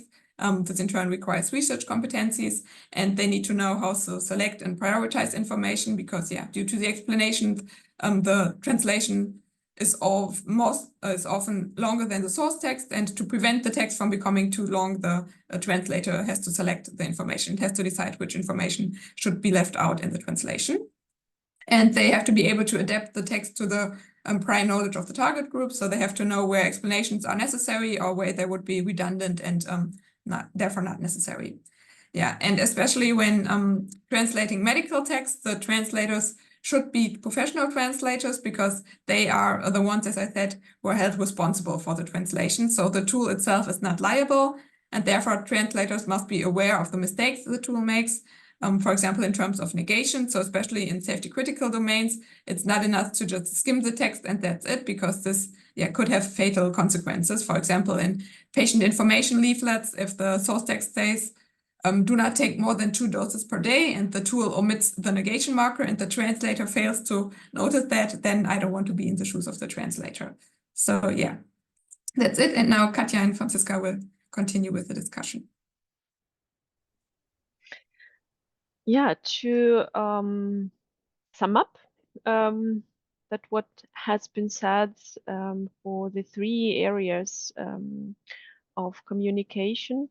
First of all, due to the fact that we are representing universities, yet educational institution, we think, of course, about implications for teaching. So that in general, there are significant changes in the translator's professional profile, and the required competences are changing, and we need to adapt, and we need to integrate them into our study program. So there is a constant need for adapting syllabuses, and we have a challenge in preparing our students for the changing translation landscape. We try to go in hand with those changes and integrate the knowledge that we receive from research, and of course from the exchange with the practices into our programs. In terms of research, we also need to stay on track with the ongoing developments and their implication for translation studies, and to get the knowledge not only in general about the problems and maybe also advantages. We have been mostly talking about problems, but of course there are also advantages in the use of AI. And need to be aware of transparency when artificial intelligence is used for research purposes, such as academic writing, data analysis, and other applications. And we need also to raise awareness of the limitations of artificial intelligence. We have heard already about the problems this morning, for instance, data protection, but there are also ethical issues and many other aspects that we need to take into account. And this is actually what we, prepared for the discussion. We would like to have some exchange with you, with the audience. And of course, we are ready to answer your questions. Thank you.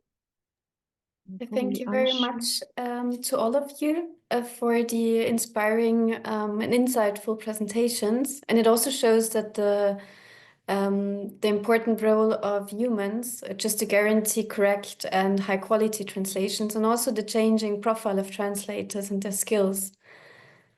For now, I don't see any questions in the chat, but please feel free and put them in the chat. You can also raise your hand if you still have questions. We can unmute you as well.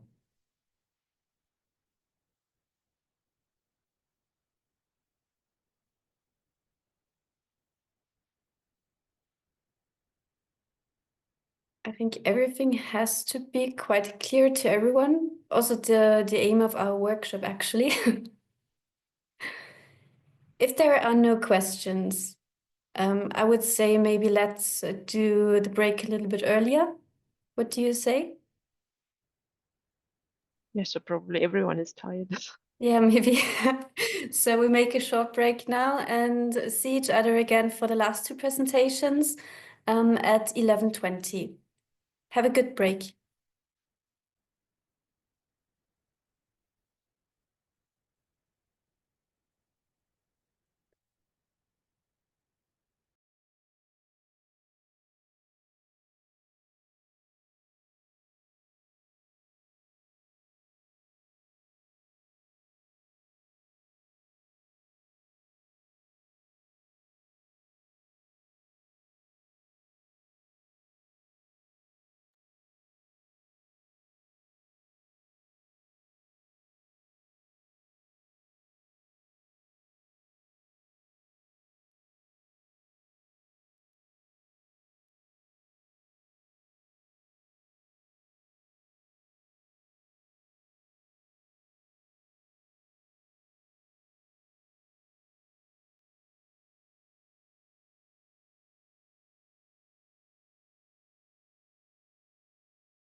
So welcome back. I hope you all had a good break.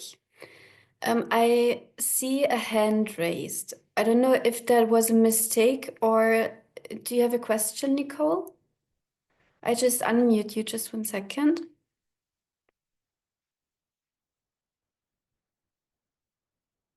Okay, I think it was a mistake. Okay.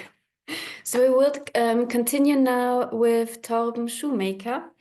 He works at the Hamburg University of Applied Science, and he will talk about AI for comprehensibility, machine translation, simplification, and language resources. Thorben, the floor is yours. Yes, thank you for having me. I will make sure my presentation is ready. So.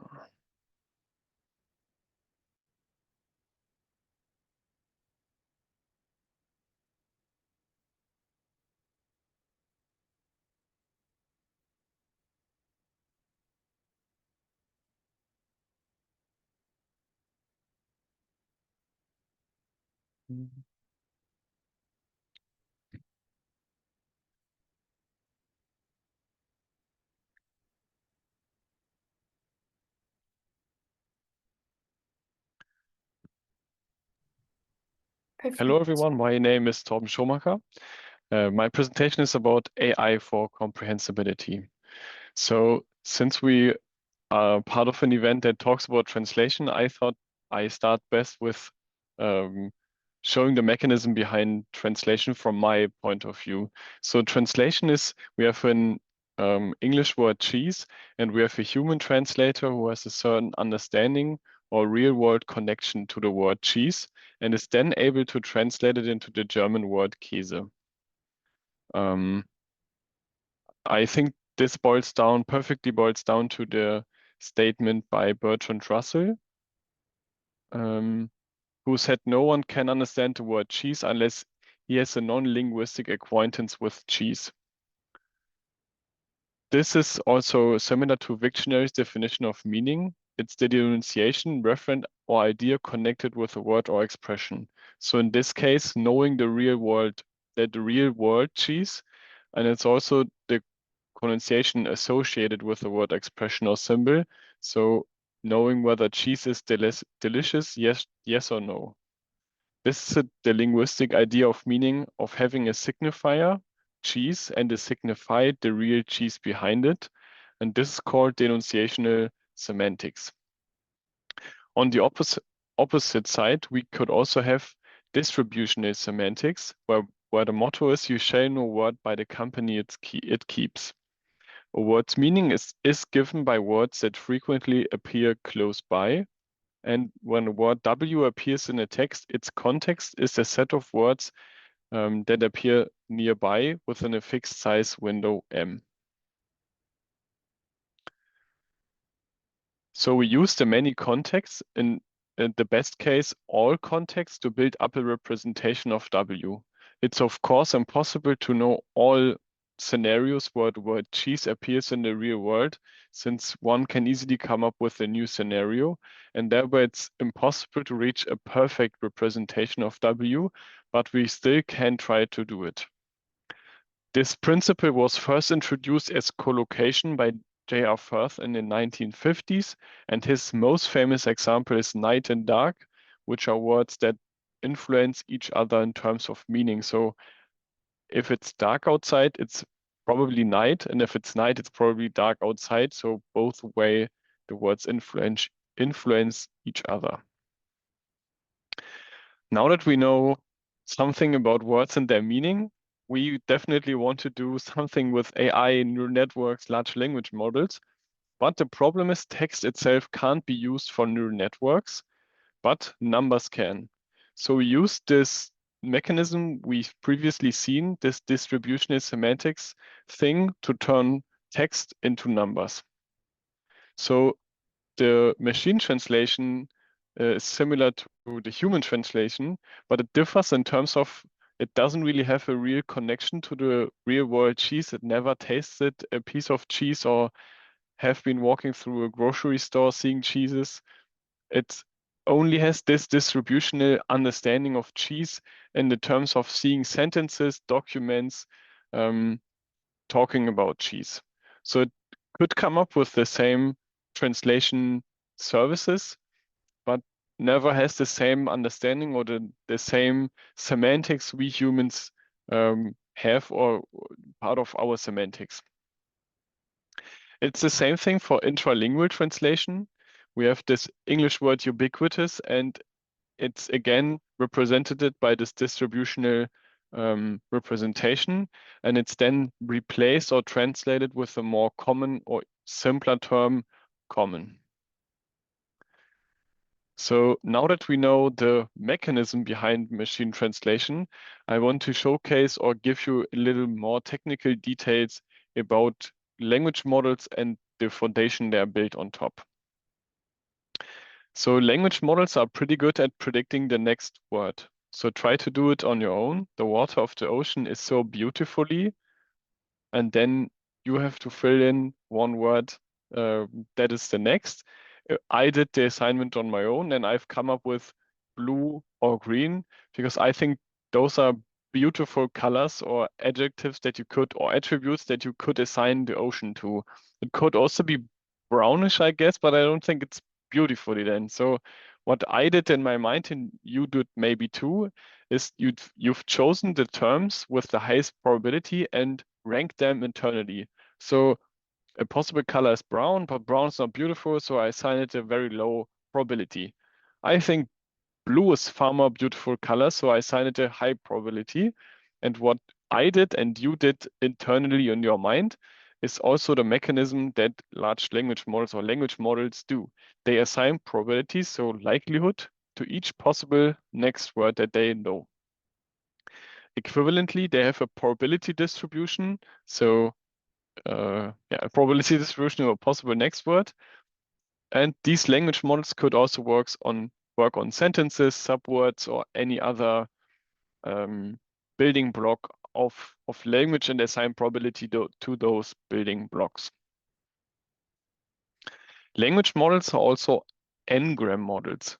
An n-gram is a sequence of n words, so a 2-gram, or as it's usually called, b-gram, is a 2-word sequence of words. So the water or water of, and a 3-gram or a 3-gram is a 3-word sequence of words like the water of and water of the.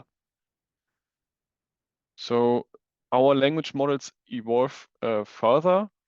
So an n-gram model could also be a statistical model that estimates probability of words given the n-1 previous words, and thereby assigning probabilities to entire sequences. So we've kind of evolved into the next step of building better. So we stay within this understanding of distributional understanding of words, and we try to improve this distributional semantics further and further. And we did so by including n-grams, and we did further by learning representation, for instance, as it's done with BERT. BERT uses unsupervised or self-supervised pre-training. Unsupervised in the sense of we have data where we have no clear target values, so unsupervised data, and BERT does the supervision part on its own. So an unsupervised sample comes in, so we have access to the bank account, and we have no clear target value where we want to go, and BERT creates it on its own internally. So it masks one of those words within the sentence, so randomly assigning some tokens the mask token, which is then later unmasked and replaced by the original, so ideally replaced by the original word that has been used. So we start with an unsupervised sample, and we build the supervised sample based on it in order to obtain better representations for our language models. So those are already 2 generations of the language models, and recently published paper came up with 4 generations. So we have time moving forward, and we have task solving capabilities, which we want to improve. So our model should become better at solving tasks that we assign it to. In the 1990s, we had these n-gram models I presented you previously. They were very specific task helpers with statistical methods and probability estimations. They could assist only in very specific tasks. And over 20 years later, we have neural language models, which were task-agnostic feature learners. So we are moving away from deploying models to very specific tasks to having distributional representations of words. For instance, word2vec is exactly that we can use to solve typical natural language processing tasks with. And with this neural context modeling. Then language models gained momentum. Only 5 years later, we've had transferable natural language processing task solvers with Elmo and BERT. BERT was the model I was previously talking about. We have context-aware representation by these fine-tuning and pre-training approach. So what I showed you previously was pre-training within BERT. So we can use very large unsupervised data sets, for instance, downloading internet texts and pre-training our model on it in order to obtain world knowledge and general understanding of things and concepts in our world.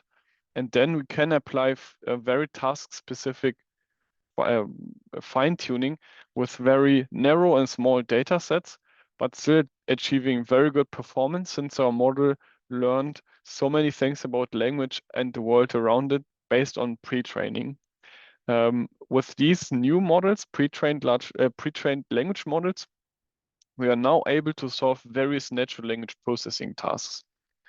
Moving on to the current age of large language models, we have general purpose task solvers with GPT-3 and 4, which were deployed within ChatGPT. These are scaling language models with prompt-based completion, which are able to solve various real-world tasks without necessarily needing these fine-tuned data sets to be fine-tuned for specific tasks.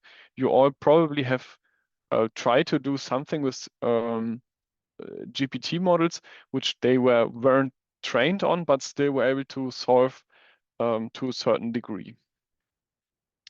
I think there will be definitely a 5th generation of language models, but we don't really know what the future will hold for us. So now that we kind of identified the thing we want to do and the way how we want to do it, we still need to weigh in order to tell whether these language models we've come up with are very good at the task they are assigned to. I'm very happy that Silvana already talked to you about the capabilities or uncapabilities of language models from a translational perspective.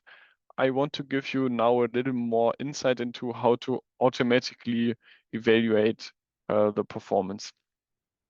Not necessarily replacing, but more adding on to human evaluations, which I think are the best way to do it. So we have reference-based evaluation where we have a system output. So a sentence came into our translation model and it put out a certain translation. And we have a human reference, which should be the gold standard or the way to do it. Ideally, the input was correctly deleted or replaced by the system by content from the references. But we also could have system outputs which are potentially incorrect system outputs. And in intralingual translation, it's particularly hard to say whether these are really incorrect system outputs because they don't match the human reference, or are only potentially incorrect because they are an alternative translation that didn't really came up in human references.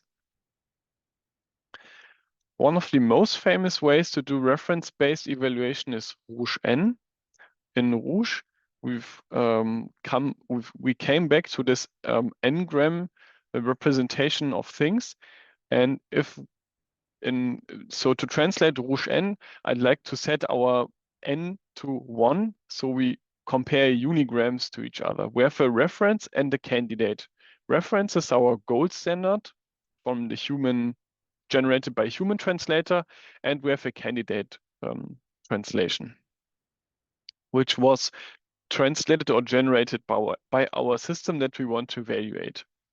So we count a correct number of n-grams, in this case unigrams. So we have 3 unigrams that match from the candidate with the reference. Then we count the number of unigrams in our reference and in our candidate. And we are now able to calculate statistical means such as precision and recall. Precision is calculated by dividing the correct number of n-grams by the total n-grams in our candidate, and we end up with a precision of 0.6. And equivalently, recall is calculated by dividing the correct number of n-grams by the total number of n-grams in our reference sentence.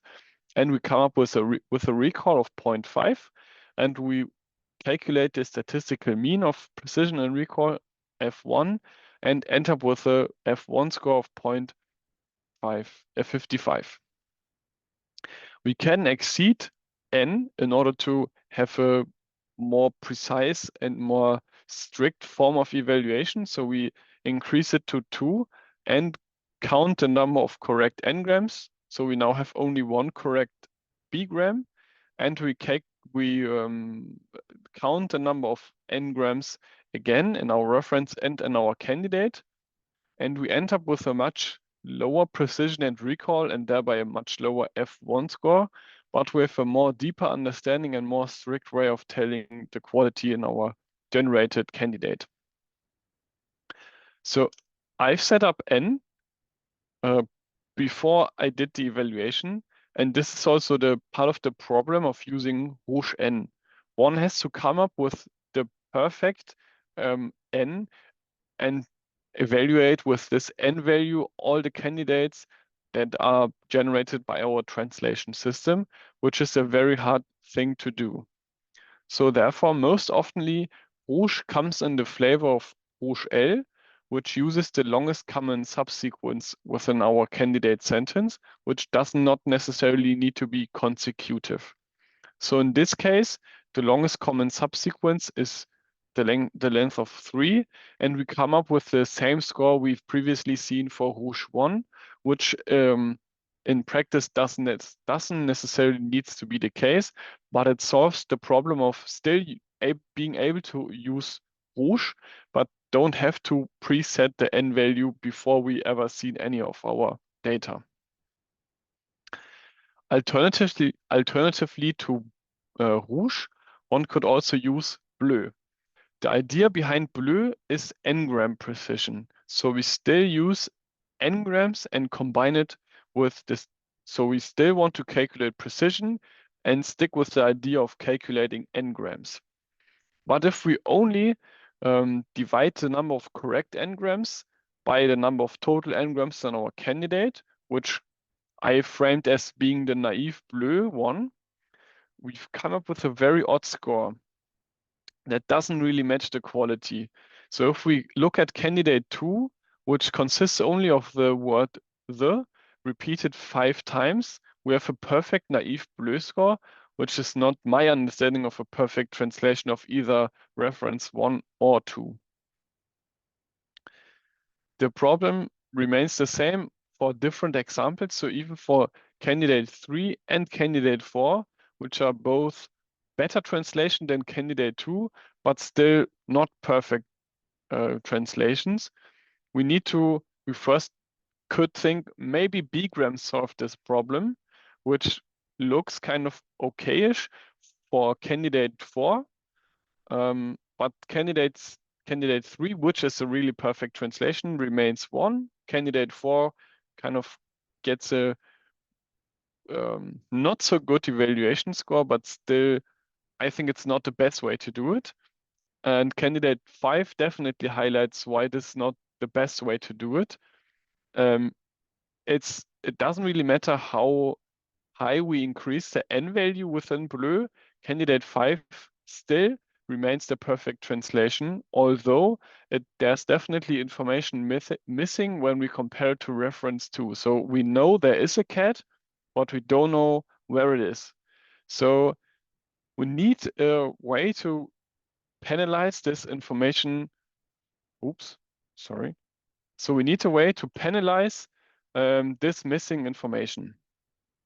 And the solution for this problem is a brevity penalties for candidates with a length where the candidate length is smaller than the reference length.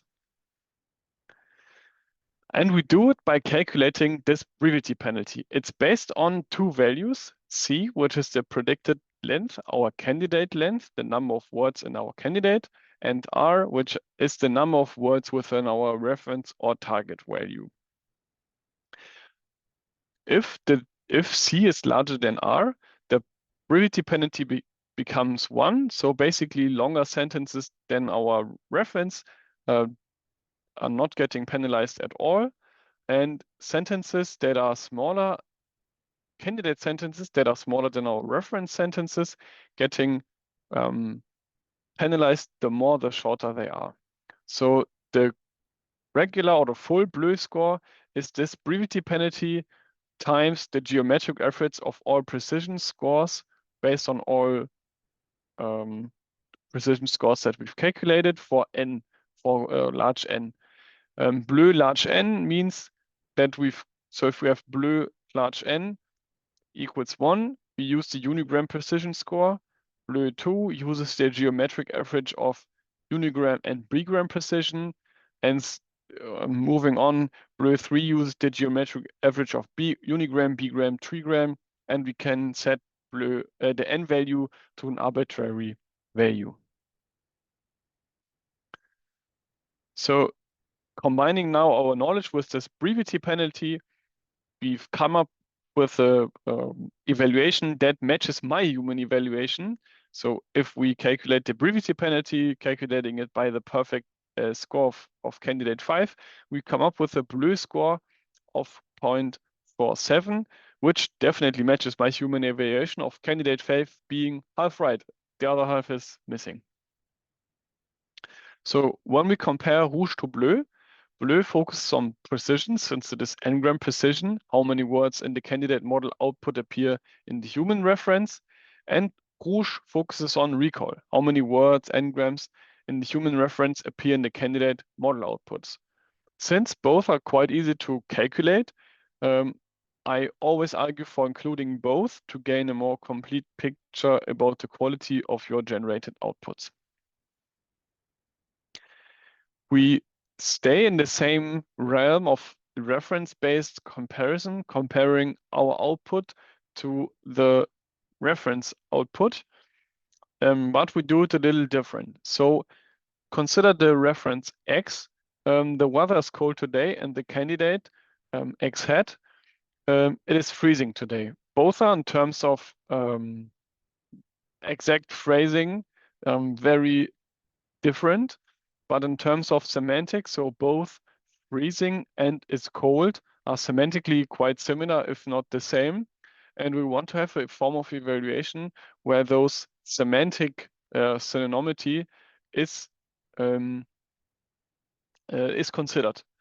And we do it by using, again, our contextual embedding, our distributional semantics knowledge, and the BERT knowledge, and the BERT model that we've previously seen how it does work, in order to obtain distributional representation of the sentences.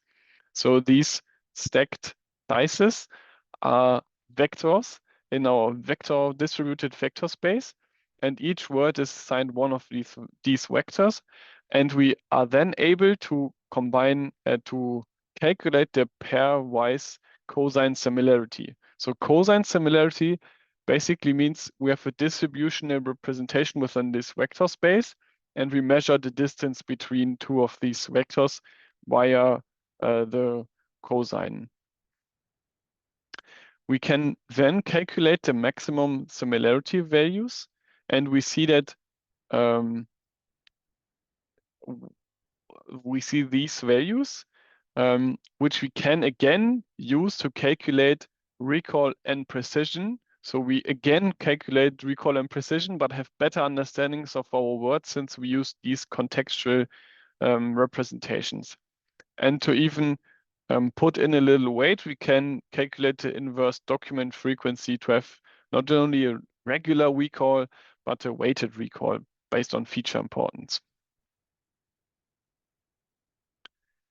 But text simplification or generating comprehensibility enhanced language, such as easy language, does not only live by being very close to the candidates, but also meeting certain features that come with text simplification. And one of these features is readability. And one way to calculate readability is flash kindred reading ease, which is calculated by counting syllables, words, and sentences, and building one score based on it. These odd-looking factors are particularly interesting or particularly specific to flash reading ease, since it's then able to translate into United States school levels, which makes it very oftenly used in United States libraries in order to assess the readability or the reading level needed in order to understand a book. So another thing that we want to measure in general by any AI generated content is factuality and faithfulness. I think it's the largest problem of current models, as we've previously seen by Silvana, that they kind of add facts to input data or change the facts or adding new facts that has never been seen in the input. And sometimes it could happen that models became stale if they are trained on data that became stale basically because it's too old with older information, which also is prominent in medical domain. If there new studies came up that prove that some medication doesn't really work as we've seen in the past, what do we do with a stale model that is still trained on those old research results? So now that we have a model that is able to translate reference-based by comparing it to perfect outputs, we still need to put in some information based on the input to really tell the translation quality. So we have a human reference, a system output. We already know there's overlap. We already know potentially incorrect system output. But how does the field change if we also consider samples from the input data? We have input that overlaps with the reference, that is input that is retained in the references but was deleted by the system. So and then we have changed by the system, and which is not in references, and we have a now perfect thing, which is the overlap between all three. Ideally, so my ideal easy language generated text shares things from the input because information is conveyed but replaced with a more easy translational equivalent, which could be from the human reference, but not necessarily needs to be 100% from the reference. So this is now the perfect goal that we want to achieve. And Zari is this exact comparison of system output against references and against the input sentence. It explicitly measures the goodness of words that are added, deleted, or kept by the system. These are the three operations which are used in Zari. And based on these three operations, we again are able to calculate precision, recall, and F1 score.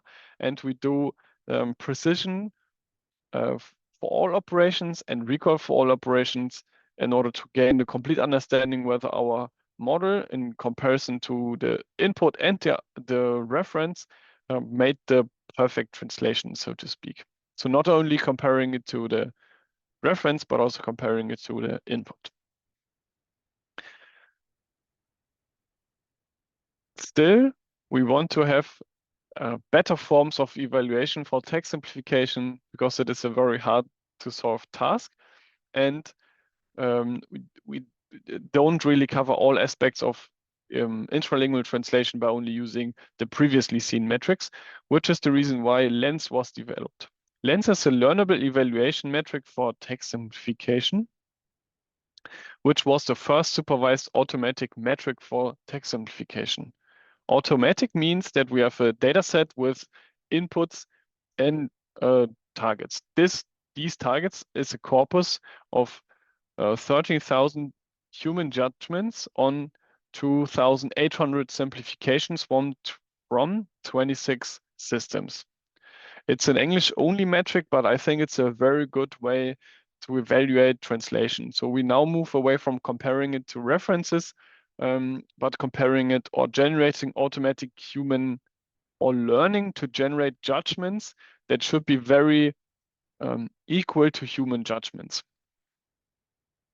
And the SimPeval corpus, which is the basis for LENS, was annotated in a three-step process. The first step was categorizing system outputs in either split-focused outputs with multiple sentences, deletion-focused outputs with a compression rate less than 0.5, or which were generated by deleting words from the original sentence.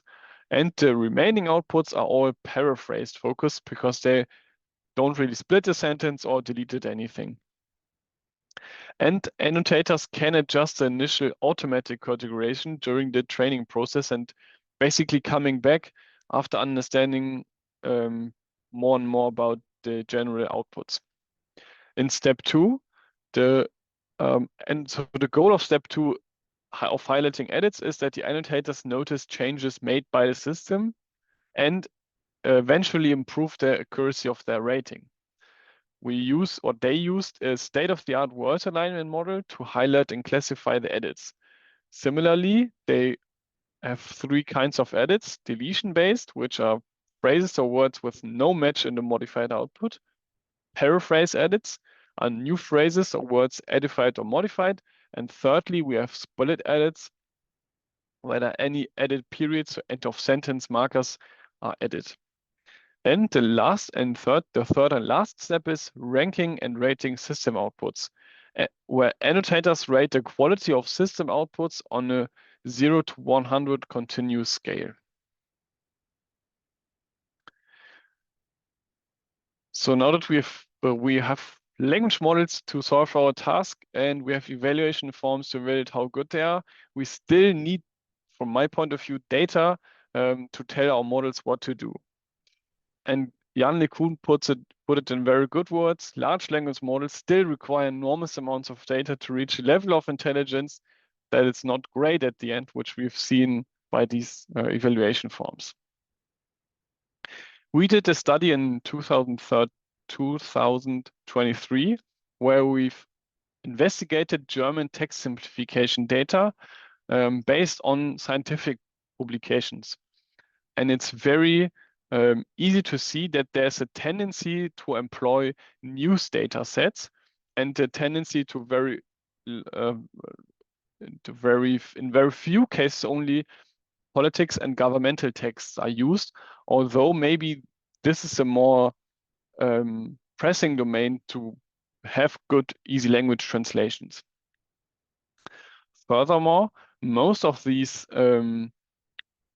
some of these data sets included simplifications where we have texts that are targeted for adults, which are considered to be hard to understand, and texts for children who were considered to be easier to understand, and therefore translating between those two variants was considered simplification. But I think it's very hard to argue whether this is simplification or is it style shift. Style shift in the sense of we have two different ways of wording, but they don't necessarily mean that it's more simple or simplification done in the process. And we have many data samples who have only used the term simple and standard in the sense of not deciding for either simple or easy language or plain versus easy language. So they avoided the process of telling the audience what to really expect from the simple outputs. which is also not the best thing to do from my point of view. A similar study was done by Ashkari et al. Also in 2023. They analyzed the prevalence of leichte Sprache, so easy language, in the German web. And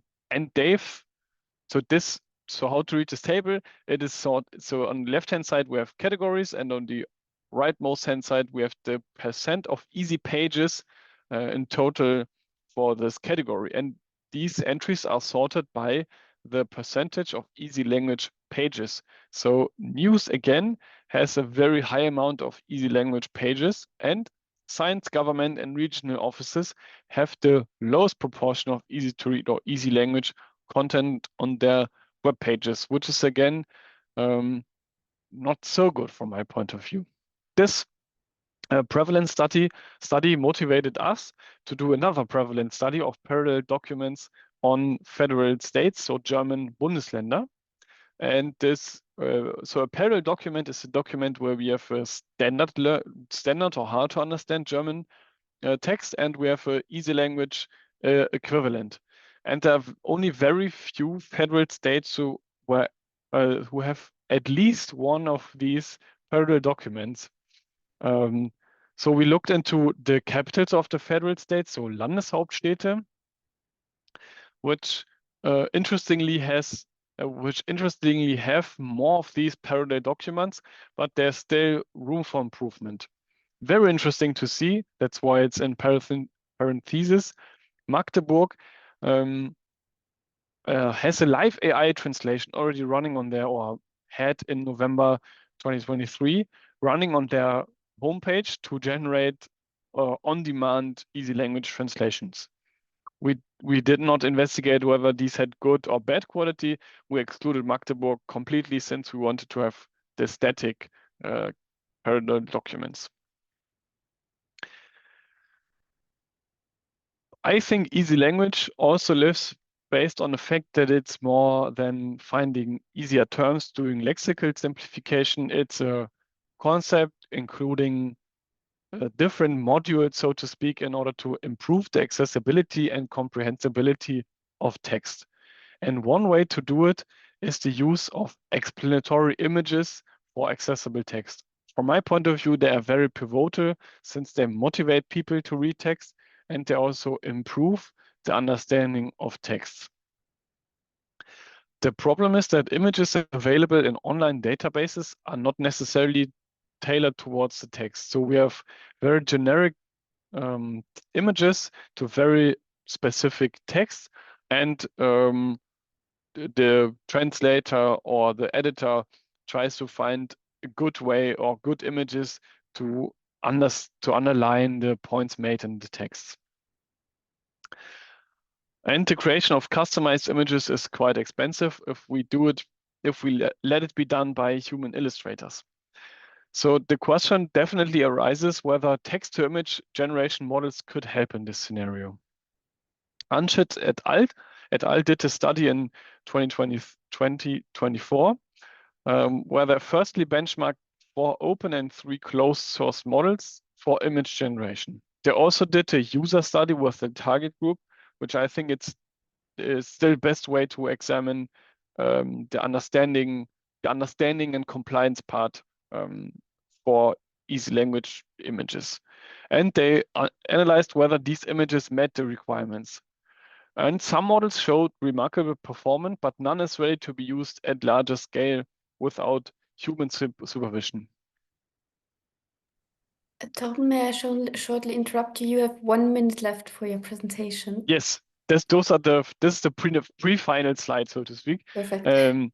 So we have an AI model which is trained, which is generating AI output, and so as we see with Magdeburg, we may have AI models who generate text based on these AI model text, which can lead to existing biases getting potentially bigger. So to wrap things up, I think the future direction is that we need more simplification and intralingual translation-specific data, approaches, metrics, and basically people who are investing time and resources into improving the quality of intralingual translations done by AI models if we want to use them at all. So thank you for listening to my presentation, and I'm now happy to answer any questions that might arise.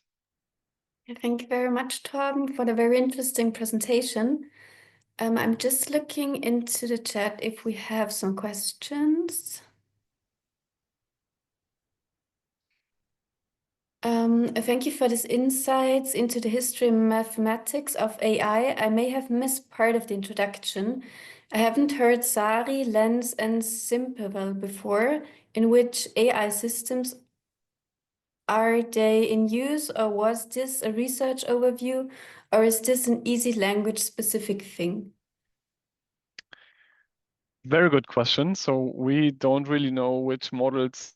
So in terms of proprietary models done by this translating AI translating entities, we don't really know whether they used Sari, Lens, or Simplification internally for their models. I don't really know, but Sari and Lens have been applied to existing models in order to evaluate whether they are performing good or bad. And the second two questions. So this, yes, definitely, this was a research overview. I'm researching in the field of text simplification and easy language generation. And I think it's not really an easy language specific thing. Sari and Lens are developed for text simplification in general, not really stating whether it's easy language or not. This is also a thing. There's definitely need for more research in order to kind of deviate or differentiate the nuances of plain language and easy language, which is not a thing that Sari or Lens or Rouge or Bleu or any existing evaluation metric, automatic evaluation metric, is currently doing. So, Nicola, I hope I answered your question properly. If not, definitely answered the second question. Yeah, I think it was answered. She says, thank you very much. You're welcome. And since it is already 12 o'clock, I would go on with the last presentation. Thanks very much again, Thorben, for a very interesting presentation and answering the question. And then we will go on with Diego Cresceri from our language industry expert group. He's founder and CEO of a localization and content management company called Creative Words in Genoa, Italy. And he will talk about the role of professional human translators in AI translations. Thank you, Manuela. Can you hear me okay? Yes. Nice. Then let me start sharing my screen. You should see it now. Do you see it? It's loading. Okay. Yeah, we see it now. Now you should see it. Okay, thank you so much. Well, thank you, Manuela, for inviting me here once again. I was here last year as well. I need to thank you a little bit less because it's end of the morning and I'm pretty sure everyone is so eager to listen to me this morning at this time before lunch. No, of course I'm kidding. Thank you so much. I'm really happy to be here. For the audience, sorry, I don't speak German either. I studied German 7 years, but then it's very rusty. I don't use it every day.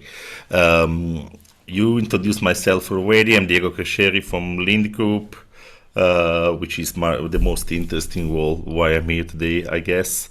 And I'm really delighted to be here. This is the subject that I talk a lot about because it's really fascinating for me to really try and analyze what the future holds for us. I'm an interpreter by education also. This is also I want to stress. So what happens basically to human translators when everybody's talking about AI, when we know that AI is doing great things? We've been listening to the e-service of the European Commission. I'm always very fascinated about what they build. We all know that AI is reshaping our job quite a lot, let me say. So I'll try and give you my point of view. Last year I delivered something similar. I think many things have changed in the meanwhile. I also have to say that many things have not changed. So this means that, and this will be probably the fil rouge of the presentation, AI is not here to replace us. We've been here this forever since the start of it in, beginning of 2 years ago. We're still here, and I think we will probably hear the same things over and over again. But again, this will be my fil rouge. We will not be replaced, and we'll be getting deeper into this. Let me see if I can. Okay. Well, let's start by something probably very basic. We all know that machine translation first, now AI, DeepL, Google, especially for the DACH region, DeepL is pretty strong, as you all know. And now, I also want to mention again the e-services of the Commission. We know that these systems, they can really do a great job. So instead of asking, can AI translate this content, probably we should ask, well, probably this is what the clients are asking actually. Is AI able to do this? Can we do this fast and cheap? This happens to me every single day. We have clients approaching us with my content and localization company, and they expect that AI will do the trick in a very simple way. But most of all, what they expect is the AI will do what we usually do, translation, content creation, even in a cheap way, of course, but also in a much, much faster way. There's a volume explosion. The projects are huge. Different languages, of course, the demand is really growing also because of AI. What sounded really impossible in the previous years, now that we have artificial intelligence, then clients will expect first languages to be shipped all together. They expect millions, sometimes millions of words delivered in a matter of days, well, probably more weeks than days, but still, the projects that we were used to see like lasting for months, now the clients are expecting those projects in days. And so this, of course, means that language service providers, and by this acronym I don't only mean translation companies, but also the linguists or the corporations that are doing translation, they are a little bit turning into tech companies, or at least tech-centric companies. I will show you some data in the next slide about a research that one of my co-workers did very recently. So we're really now focusing a lot on developing new things, which is not a bad thing necessarily. We are not giving away our language skills.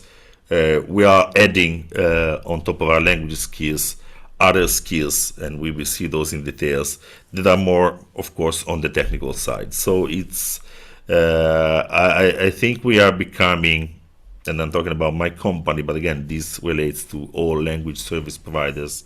We are shrinking the range of skills and competencies that we can offer to our customers. I mentioned that well, technology is evolving, of course. There are many things that are changing, but one of the most critical consequences is that there is a real and big gap in the skills that we are looking for on the market, and that we are basically not getting. I'm also involved as part of my Lint role with working with academia, with different universities. I myself am involved in the steering committee of 8 different universities in Italy and abroad. I have to say that the academia is doing a huge effort and a great job in trying to keep up. And this I'm really happy about, because for many years we've been complaining about the huge gap between the academia and the let's call it the industry. I think this gap is not closing because the pace of technology nowadays is crazy. We really don't manage to keep up. There's a new tool every day, a new feature, a new way to do something, a new agentic something that is popping up on our LinkedIn feed. So it's really difficult to keep up for us as well, us meaning the people working in the actual industry. But I have to say academia is really doing a great job. I see programs that are changing and are adding the technical skills that I was mentioning. They are doing that again. It's not easy to keep up completely. 68%, this is the result of a research project of one of my co-worker of LSPs, and now I'm talking about companies in this case, are really struggling to find people that are qualified. And I'm not talking, we will go deep into the roles that I see are not emerging, but are more requested nowadays. I'm not talking about that data annotation, for instance. This is, I would say, pretty basic. This doesn't require a lot of upskilling. It's probably more something that is more about the volume than the quality of the skills that we need. But there are roles that are really in high demand nowadays. Well, first, post editors. Let me say that this is not new, of course, but more and more the projects are shifting from a complete TEP, so translation, editing, and proofing, to post editing, some kind of technology-enabled translation. It could be still machine translation, could be DeepL, could be a customized engine, or it could be more and more, of course, artificial intelligence-enabled translators. This is, of course, the most requested role, at least in terms of volumes. Of course, more and more companies are looking into moving away for many different reasons. One is not to be dependent from a specific commercial tool from, the commercial tools, ChatGPT, OpenAI, whatever, Claude, all of them. And so the companies are more and more looking for someone that is able to train those systems. And training does mean annotating the systems, the data, evaluating the results, doing the prompting, the system prompting, for instance. And this is, of course, something that is more and more requested. I would throw a word here that is language specialist. Probably I should have chosen another word, but just in brief, all companies, you might, I want to tell you this short story. You might have seen the OpenAI search for a localization specialist in the company, and the industry was, celebrating the fact that even such a company that is doing artificial intelligence with great results needs a human to make it work. Well, of course, we need humans to make this technology work. While the technology can take care of some parts of the language activities, so translation, even post-editing, review, and so on, we do need someone that is able to create systems and to orchestrate different technologies for this to make it work. Language specialists, orchestrators, I mean someone with language skills, of course, and a lot of also engineering skills in order to create systems that put together different workflows and create a final system for companies to be able to localize at scale. There are other roles that are emerging. North America and Europe, I would say they lead in terms of creating these orchestration systems. Asia Pacific is rapidly coming to us. Again, the skills gap is big. It's still big.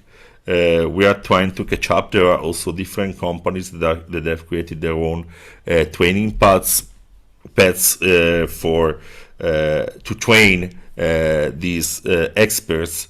And I would say that we struggle ourselves in finding someone that is really ready for what we need.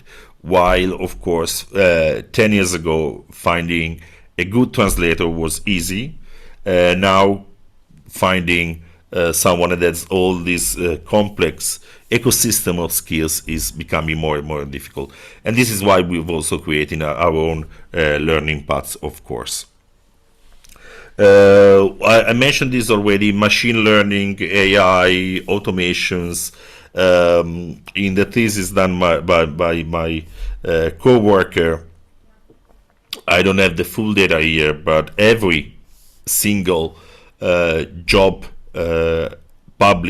search published in our industry, and it's been analyzed for months, contained something relating to either automation or artificial intelligence. The linguist of the future is, of course, becoming something else. We all know that. It's becoming a language expert. It's becoming a language technologist, call it whatever you want. But there are many hybrid roles that are emerging that are putting together the linguistics and technology. And as I said, there are many universities that are creating different parts. As part of my lead role, I've been also assessing some of the universities that ended up in the end in the European Master of Translation Network. And many of them are really doing a great job. But again, the new career paths that are related to training AI, building, orchestrating translation systems, doing post-editing are still booming. All the projects are now in some ways around this kind of skills.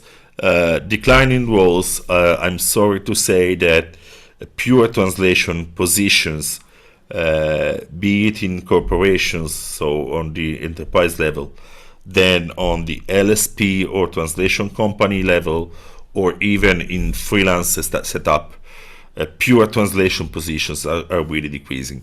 All the clients on the buy side or on the middlemen, as we are as translation companies, everyone is always looking for something that is related to artificial intelligence or the need to create such systems that I was mentioning. And I was talking recently with one of the linguists that I know. It doesn't even work for me, but it was telling me how is mixing up different things like interpreting, doing translation, of course, training other linguists or training at university, and also consulting customers in creating these workflows. And believe me, when I first started doing this kind of work for my customers, what I found was really the most useful skill we had was the language part. It was the language skills and the real knowledge of linguistics that customers in the end were looking for. Building systems, you can talk with an engineer, and forgive me if there's an engineer in the audience, but at the end of the day, we always need the language skills. And so this is also why I think the industry is really hungry of translators who can operate really comfortably in this dual world, technology and language, where language still has a huge importance. Oh, let me drink a bit. So we've seen, and I mentioned some of these roles already, we've seen how artificial intelligence is changing the market. Now let's have a deeper look into, and I need to get rid of the Zoom thingy here. Okay. I don't see it anymore. Let's have a deeper look on the roles that I find again are more and more requested. And I will start with the localization specialist. Of course, you all know what localization is, I guess. Localization is more than translation. It's more about adapting everything, including the language, the visuals, the marketing tone, the tone of voice, and sometimes even product design. This is, of course, much more than just converting the written text from one language into another. The localization specialist makes sure that the campaign, for instance, resonates in the target language. And imagine how distant some culture are from one another, source and target culture.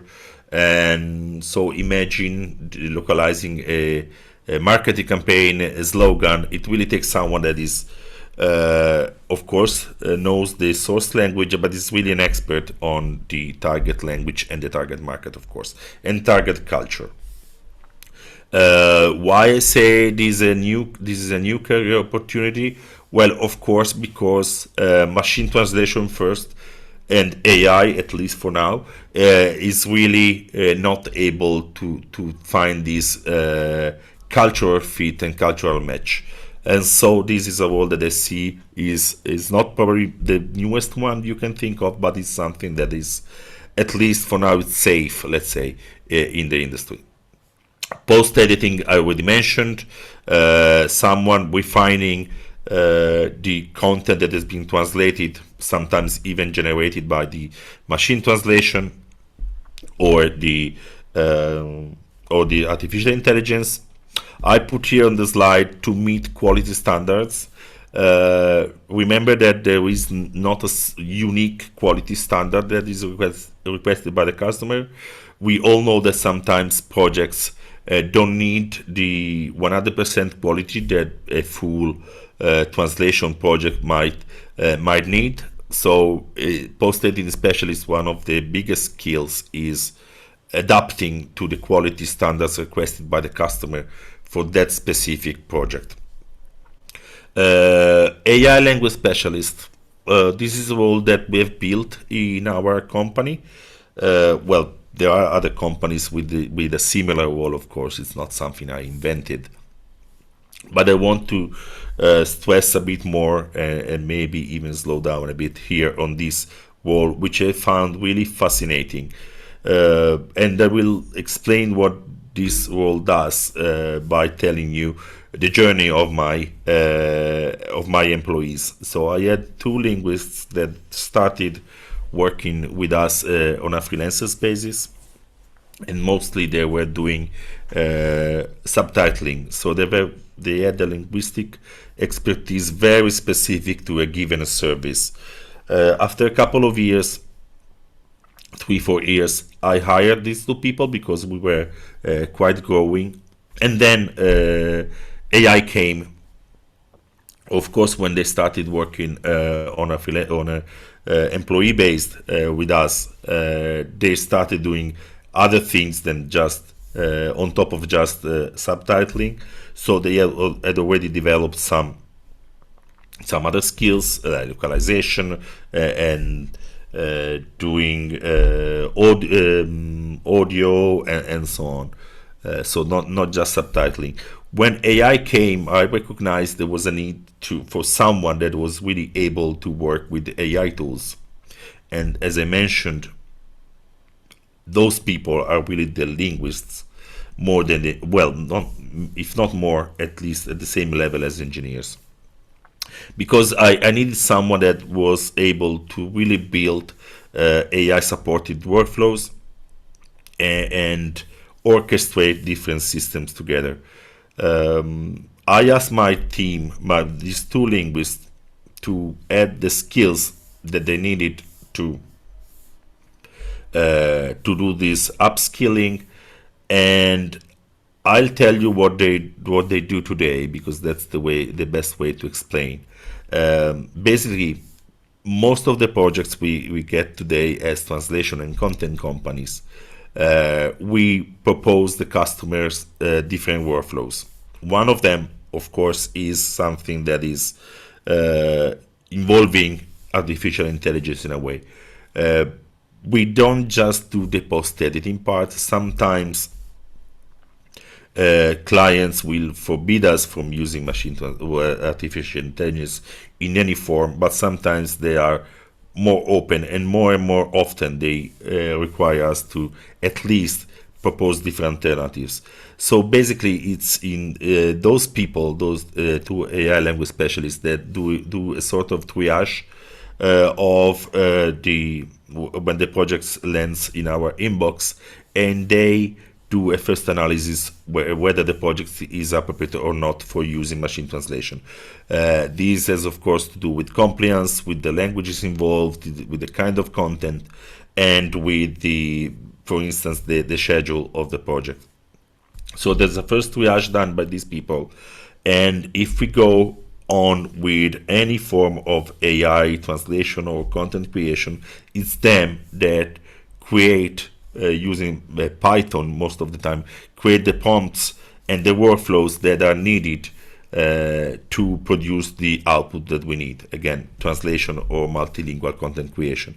It's again them who assess the results of the AI. So they use semi-automated evaluation tools to assess the results and the quality of these tools. And it's again them that create the instructions and the guidelines for most of the times for the post editors, in order for them to be able to focus on what really matters for a specific in a given project. As you can see, AI is, in this example that I gave you, AI is the tool that is needed for the project, but there's a huge amount of linguistic work, with a tech twist, of course, of linguistic work that is needed. Well, I think, and for now at least, the results that we're getting are confirming this. I think this is the most complete role that the companies are really looking for, be it on the corporation side, so on the buy side, or on the LSP side. Now that most companies on the corporation side, but also on the LSP side, are downsizing, I see that these we are more and more requesting on a freelancers basis, and we are also, as I said, we are hungry for these kind of roles, and so this is why we are really all available to train these roles as well. I was already too long on this slide because I wanted to give you a little bit of detail on this specific role of the language specialist. I will just skip the other ones that you see on this slide, but I will send Manuela the slides afterwards, so hopefully she can share them with you, and you can also have a look at the other roles. Let's move on, otherwise I'll stay in these slides forever. There are some other roles, some of them I mentioned already. Language data curator is probably doesn't require too many skills or too many upskilling from a translator to language data curator, but it's a very important role. It's very much searched for in the industry, and it's the linguist that annotates and validates and cleans the language data for the artificial intelligence to be able to process in the best way, because we all know that if data is biased, it's not curated, there's a lot of noise, then the quality of the output of the artificial intelligence system will be as bad as the source. As we always say, garbage in, garbage out. So this role is pretty crucial and pretty much requested. Terminology, probably you might think it's not something new, but more and more, I think with artificial intelligence, it's becoming something that is really strategic. The more we are able to train, even for a specific project, to train artificial intelligence with the right terminology, then the more the best the output would be, of course.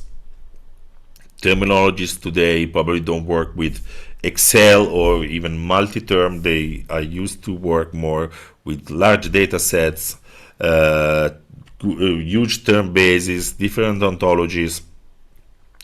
And why? Because we need to make sure that artificial intelligence produces something that speaks our brand, that speaks our terminology.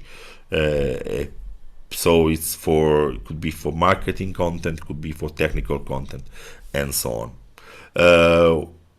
I mentioned that digital content is exploding. We are creating more and more content. What does it mean? It means that visibility is becoming even more important. So this is why multilingual sales specialists are a role that is very specific, and that we really need, well, all companies need to make sure that translation performs well on search engines, and now also on within artificial intelligence tools. In that case, it has different names. Could be geo, could be something else, but it's the experts that are helping companies to create texts that are easily visible and could be easily found on search engines or within the chatbots. AI, quality assurance linguists, again, specific. It's those professionals that assess AI-generated translations and that can create systems that can perform these quality checks in a semi-autonomous way. So they are building systems that are capable of doing the quality assurance themselves. The last one is a more strategic role, in my opinion. It's the consulting role. The more and more companies are looking for someone that is able to advise them on how to deploy all these technologies in a responsible, ethical, well, even functional way.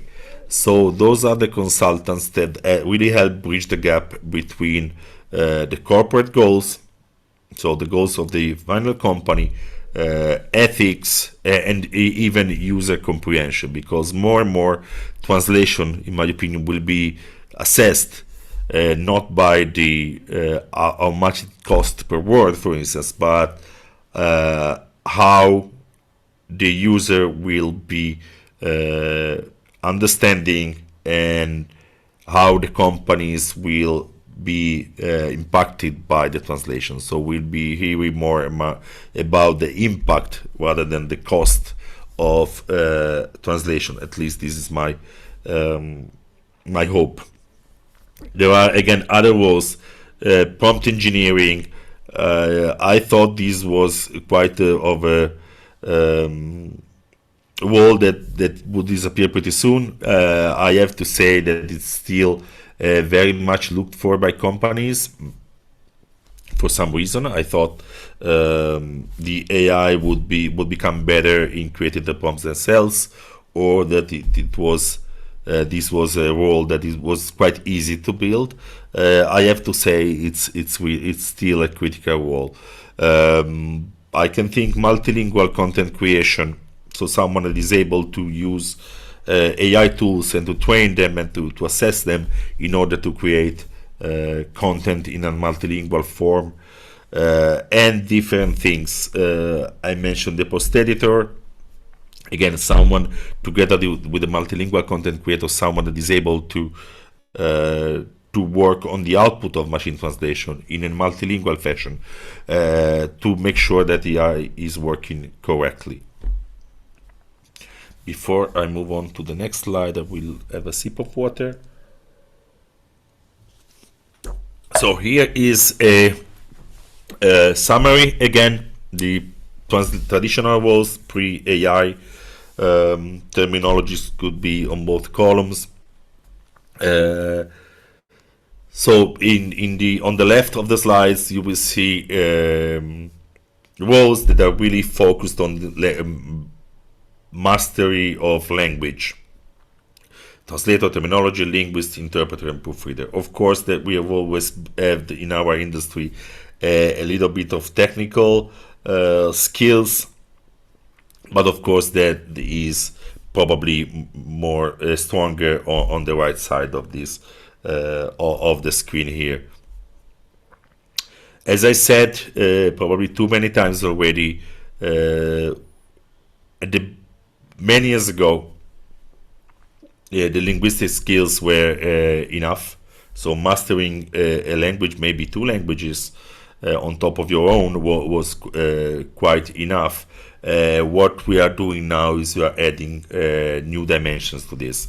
We need to really add a big understanding of technology, and also, as I mentioned, talking about the consultancy part, the ability to really understand the needs of our customers and the value of what we offer to our customers and our team. I believe it's quite a mindset shift, particularly, well, for both, for technology and for developing this sort of consultancy mindset. And I don't think we did a great job in the past in doing that.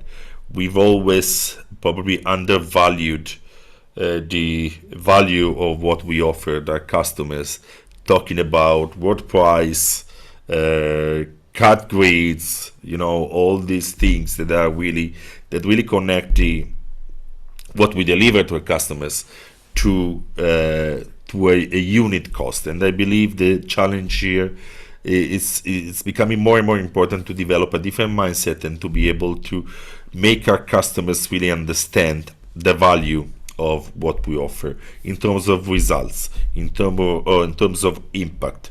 Translating a tender documentation in 10 languages, it's not about delivering 100 pages.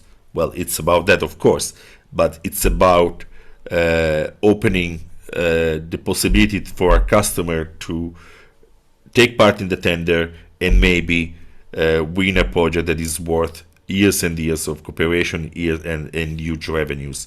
So we need to be able to really connect the impact of what we deliver, of the translation we deliver, to the cost and the price that we're selling our services for. And these two dimensions is really something that we need to keep together and always use them to explain our customers what we do for them. So this is a summary, I would say. I'm having a look at the time. Okay, this is a summary of the skills that I believe are really needed, and it's basically the profile of I worked on for creating this language specialist role that I was mentioned before. Some things are pretty basic and probably even old. Tool proficiency, the cut tools, as long as they last. We don't know if they will be with us for long, but for now, for sure, it's something that we need to work on. Data manipulation and working with Python is probably the basis. Sorry. And as a linguist that has not been doing anything language related for years, but as a non-technical person, I usually starting playing with Python a bit. And believe me, what helped me the most were the language skills that I at some point managed to find in the back of my brain. to really create something that was working, because Python is a language. I was pretty scared about not being able to make it work, but then with my language skills I managed to make it work. So don't be afraid of experimenting with those with that language, for instance.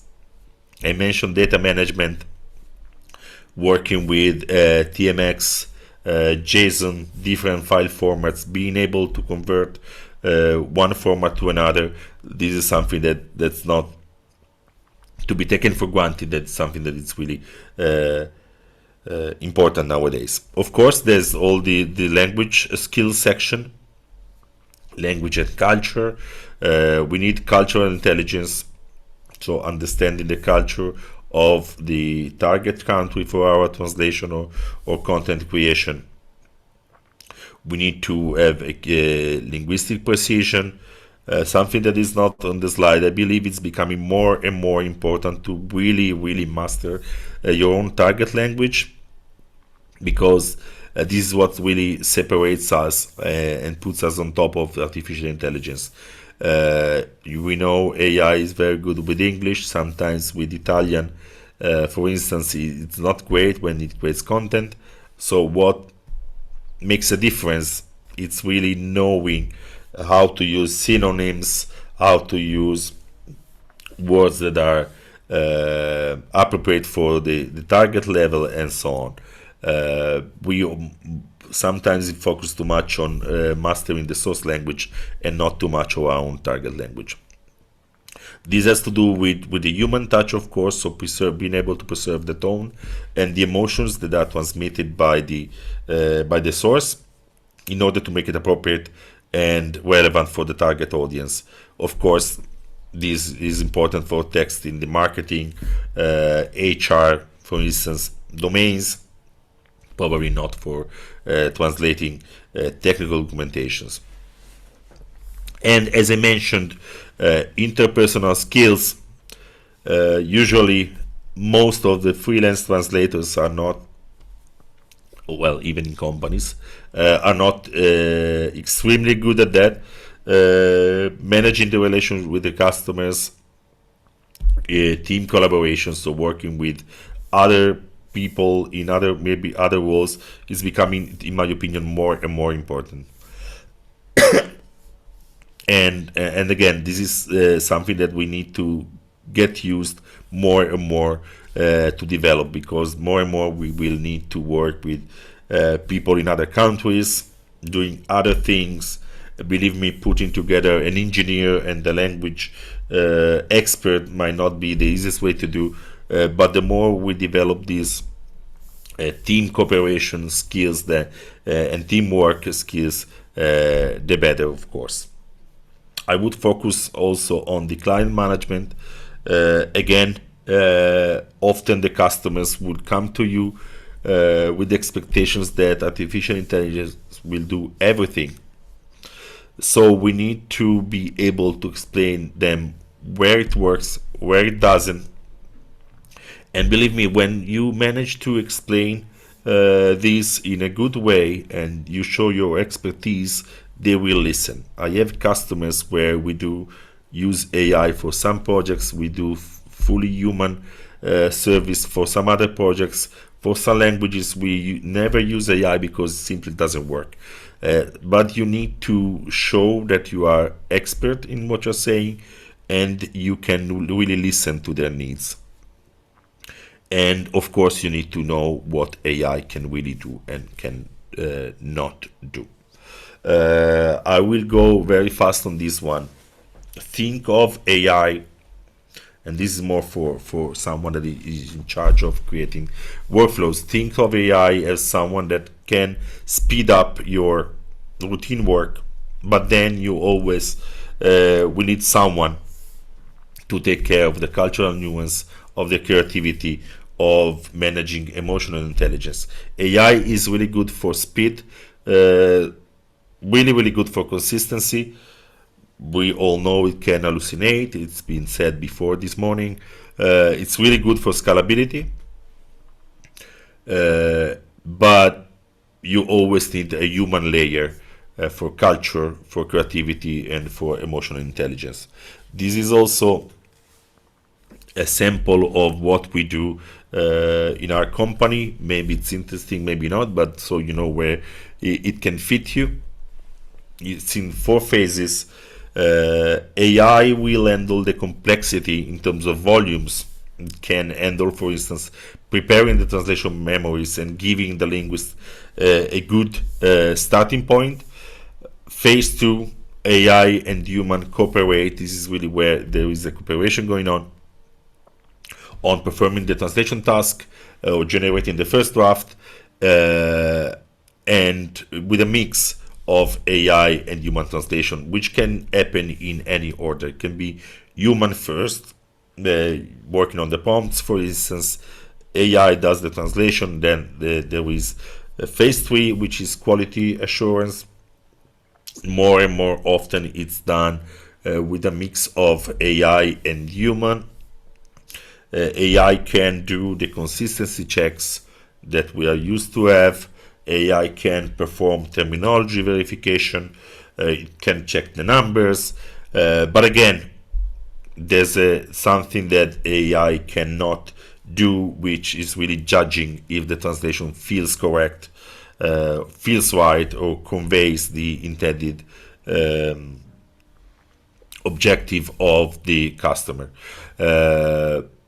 There is another phase where AI and the human can really work together, which is continuous improvement.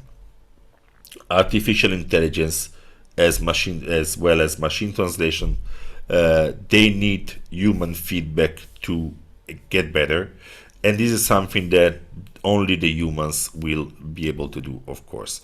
We are the ones who know the quality matrix, we are the one who masters the language, and this kind of cooperation is really important even in this phase number 4. I'm rushing because I see the time is coming to an end. So where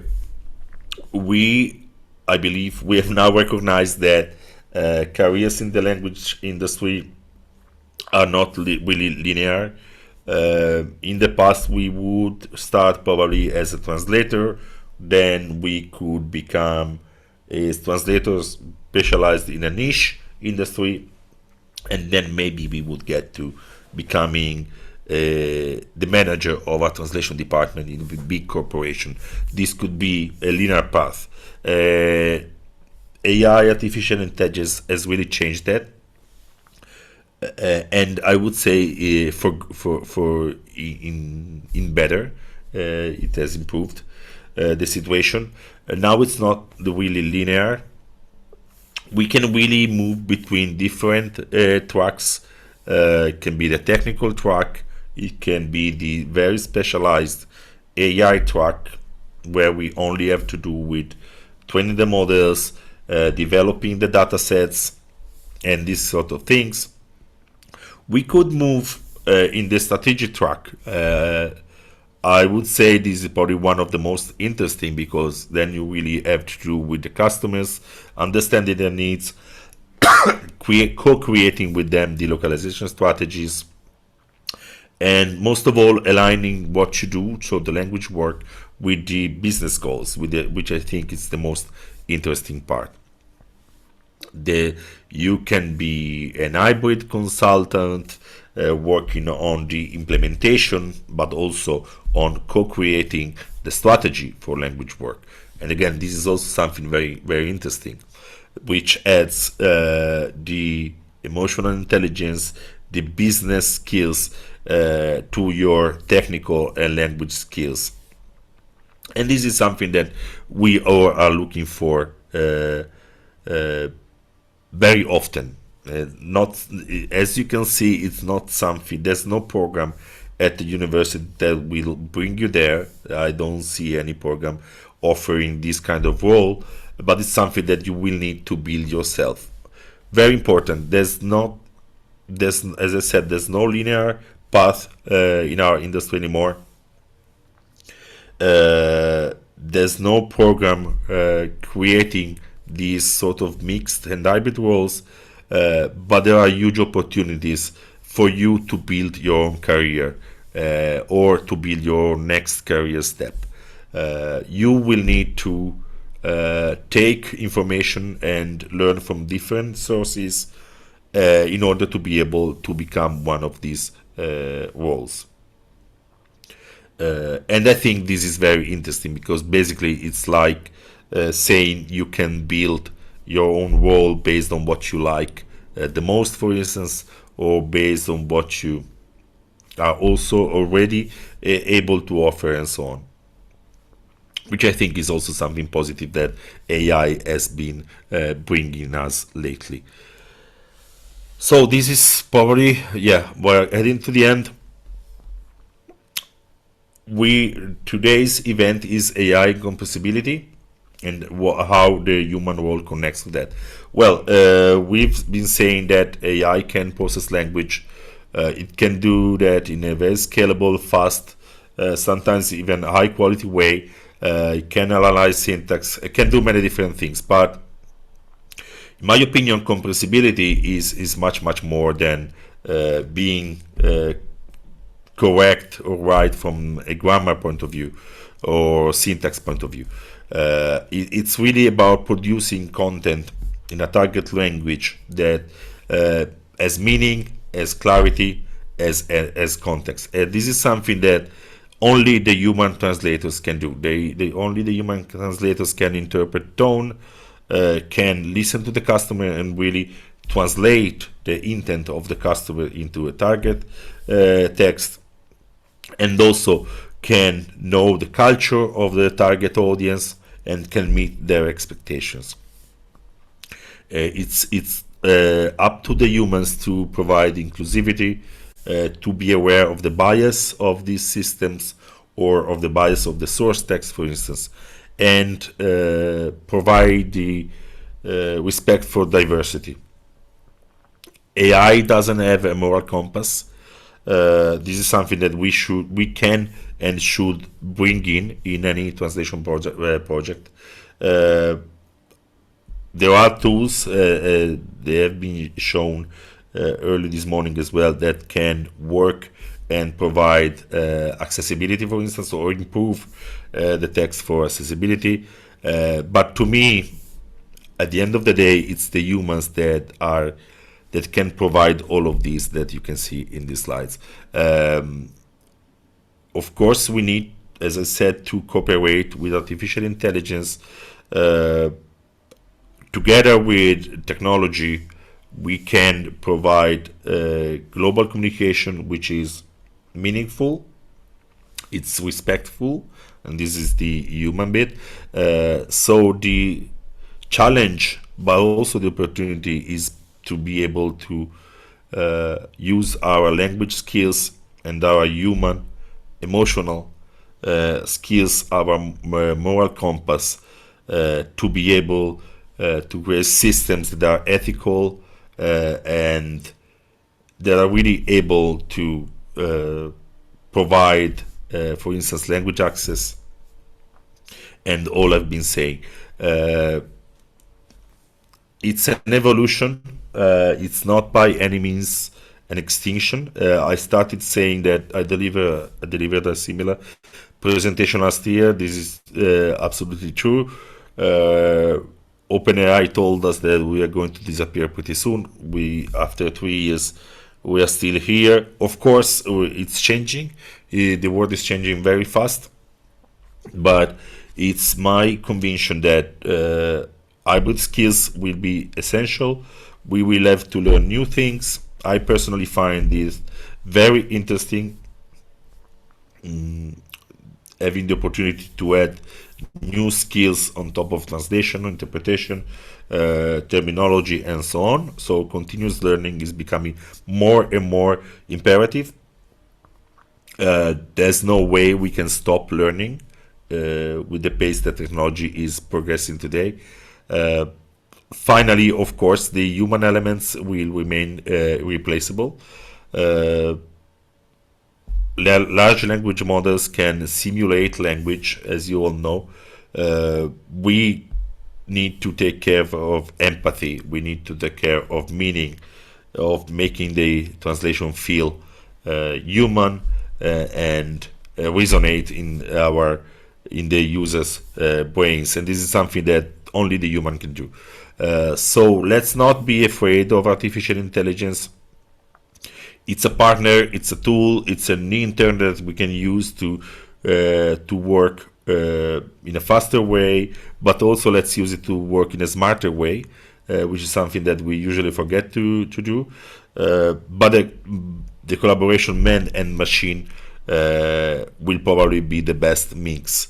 But we'll be here probably next year listening to similar things and maybe asking you to still add new skills, different ones, but we will be here, and it will be a future of cooperation with these systems, not of replacement.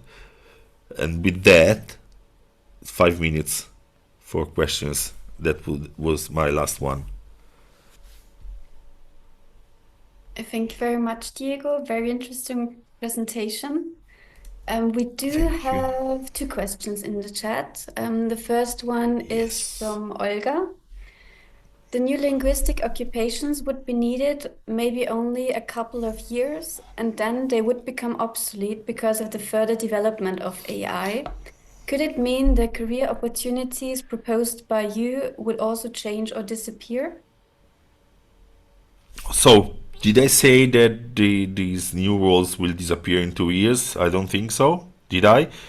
If I did, it was a mistake. No, well, I think that many of the professions that I listed, even the more traditional ones, will be lasting more than 2 years.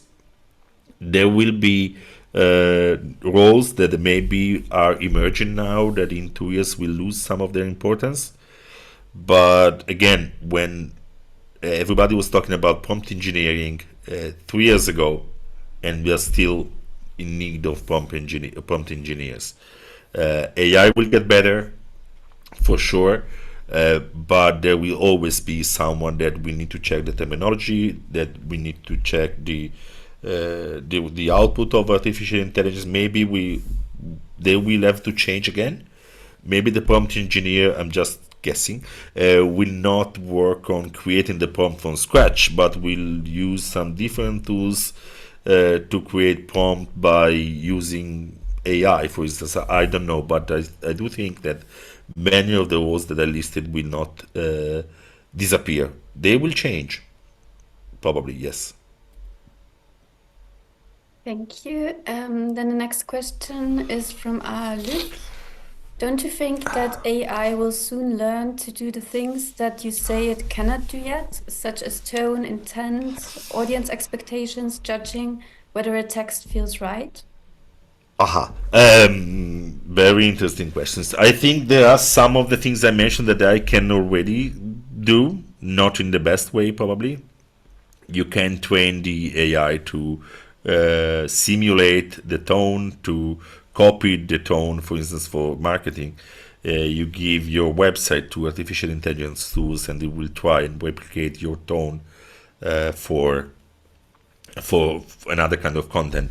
It does that already. Does it work good? Does it mean that it doesn't need humans? No, I think it still needs human to check.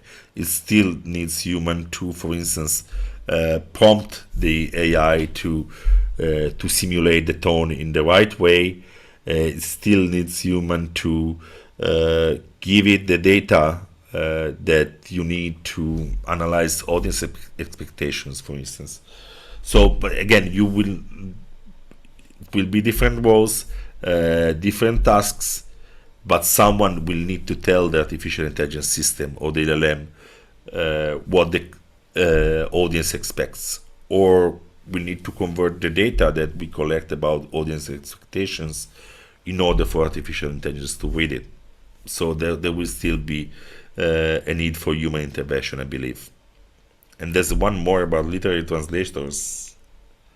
Yeah. Haha. This is also very interesting. I have to confess that I helped an author, a friend of mine, translate a book from Italian into English. I used artificial intelligence, of course, because English is not my mother tongue. You will never believe how long I spent on listening to the author before I started doing that, on creating the guidelines for the artificial intelligence, and on implementing the changes by the author. Again, artificial intelligence can do the heavy lifting. It was more than 200 pages, but it would never have been able to listen to the author, to understand his expectations, and to negotiate some of the terminology choices that they've done. Maybe for some books, some author will try and use artificial intelligence only, but if you ever try to publish a book on Amazon, you will have to think whether you've used AI or not. I think it will take a long time before no literal translators will be needed anymore. Fingers crossed. Thank you very much, Diego. And we are right in time for lunch. Yeah, I still have a look if there is still a question. There are also no hands raised. So yeah, but I think we are at the end of our workshop then. Grazie Thank you, mille. Elisabeth. Thank you again, Manuela. Thank you very much. And yeah, thank you to all speakers today. It was so interesting, and yeah, very many thanks for all your effort. And yeah, the University of Hildesheim and me would like to thank really everyone who participated. We were very glad that you were here. And yeah, we would be happy if you gave us some feedback on this workshop, and there will be a survey popping up when you leave this meeting. So please, if you want, please fill it in. It would help us really to get the feedback, to collect it, and also to improve our workshops if necessary. And everything will be anonymous, so no worries. And if you are interested to stay up to date what we do, please follow us on our social media channels. I just post them into the chat. And yeah, as said, we will send you the link to the recording and the slides 1 or 2 weeks after the workshop. And yeah, we wish you all the best and take care.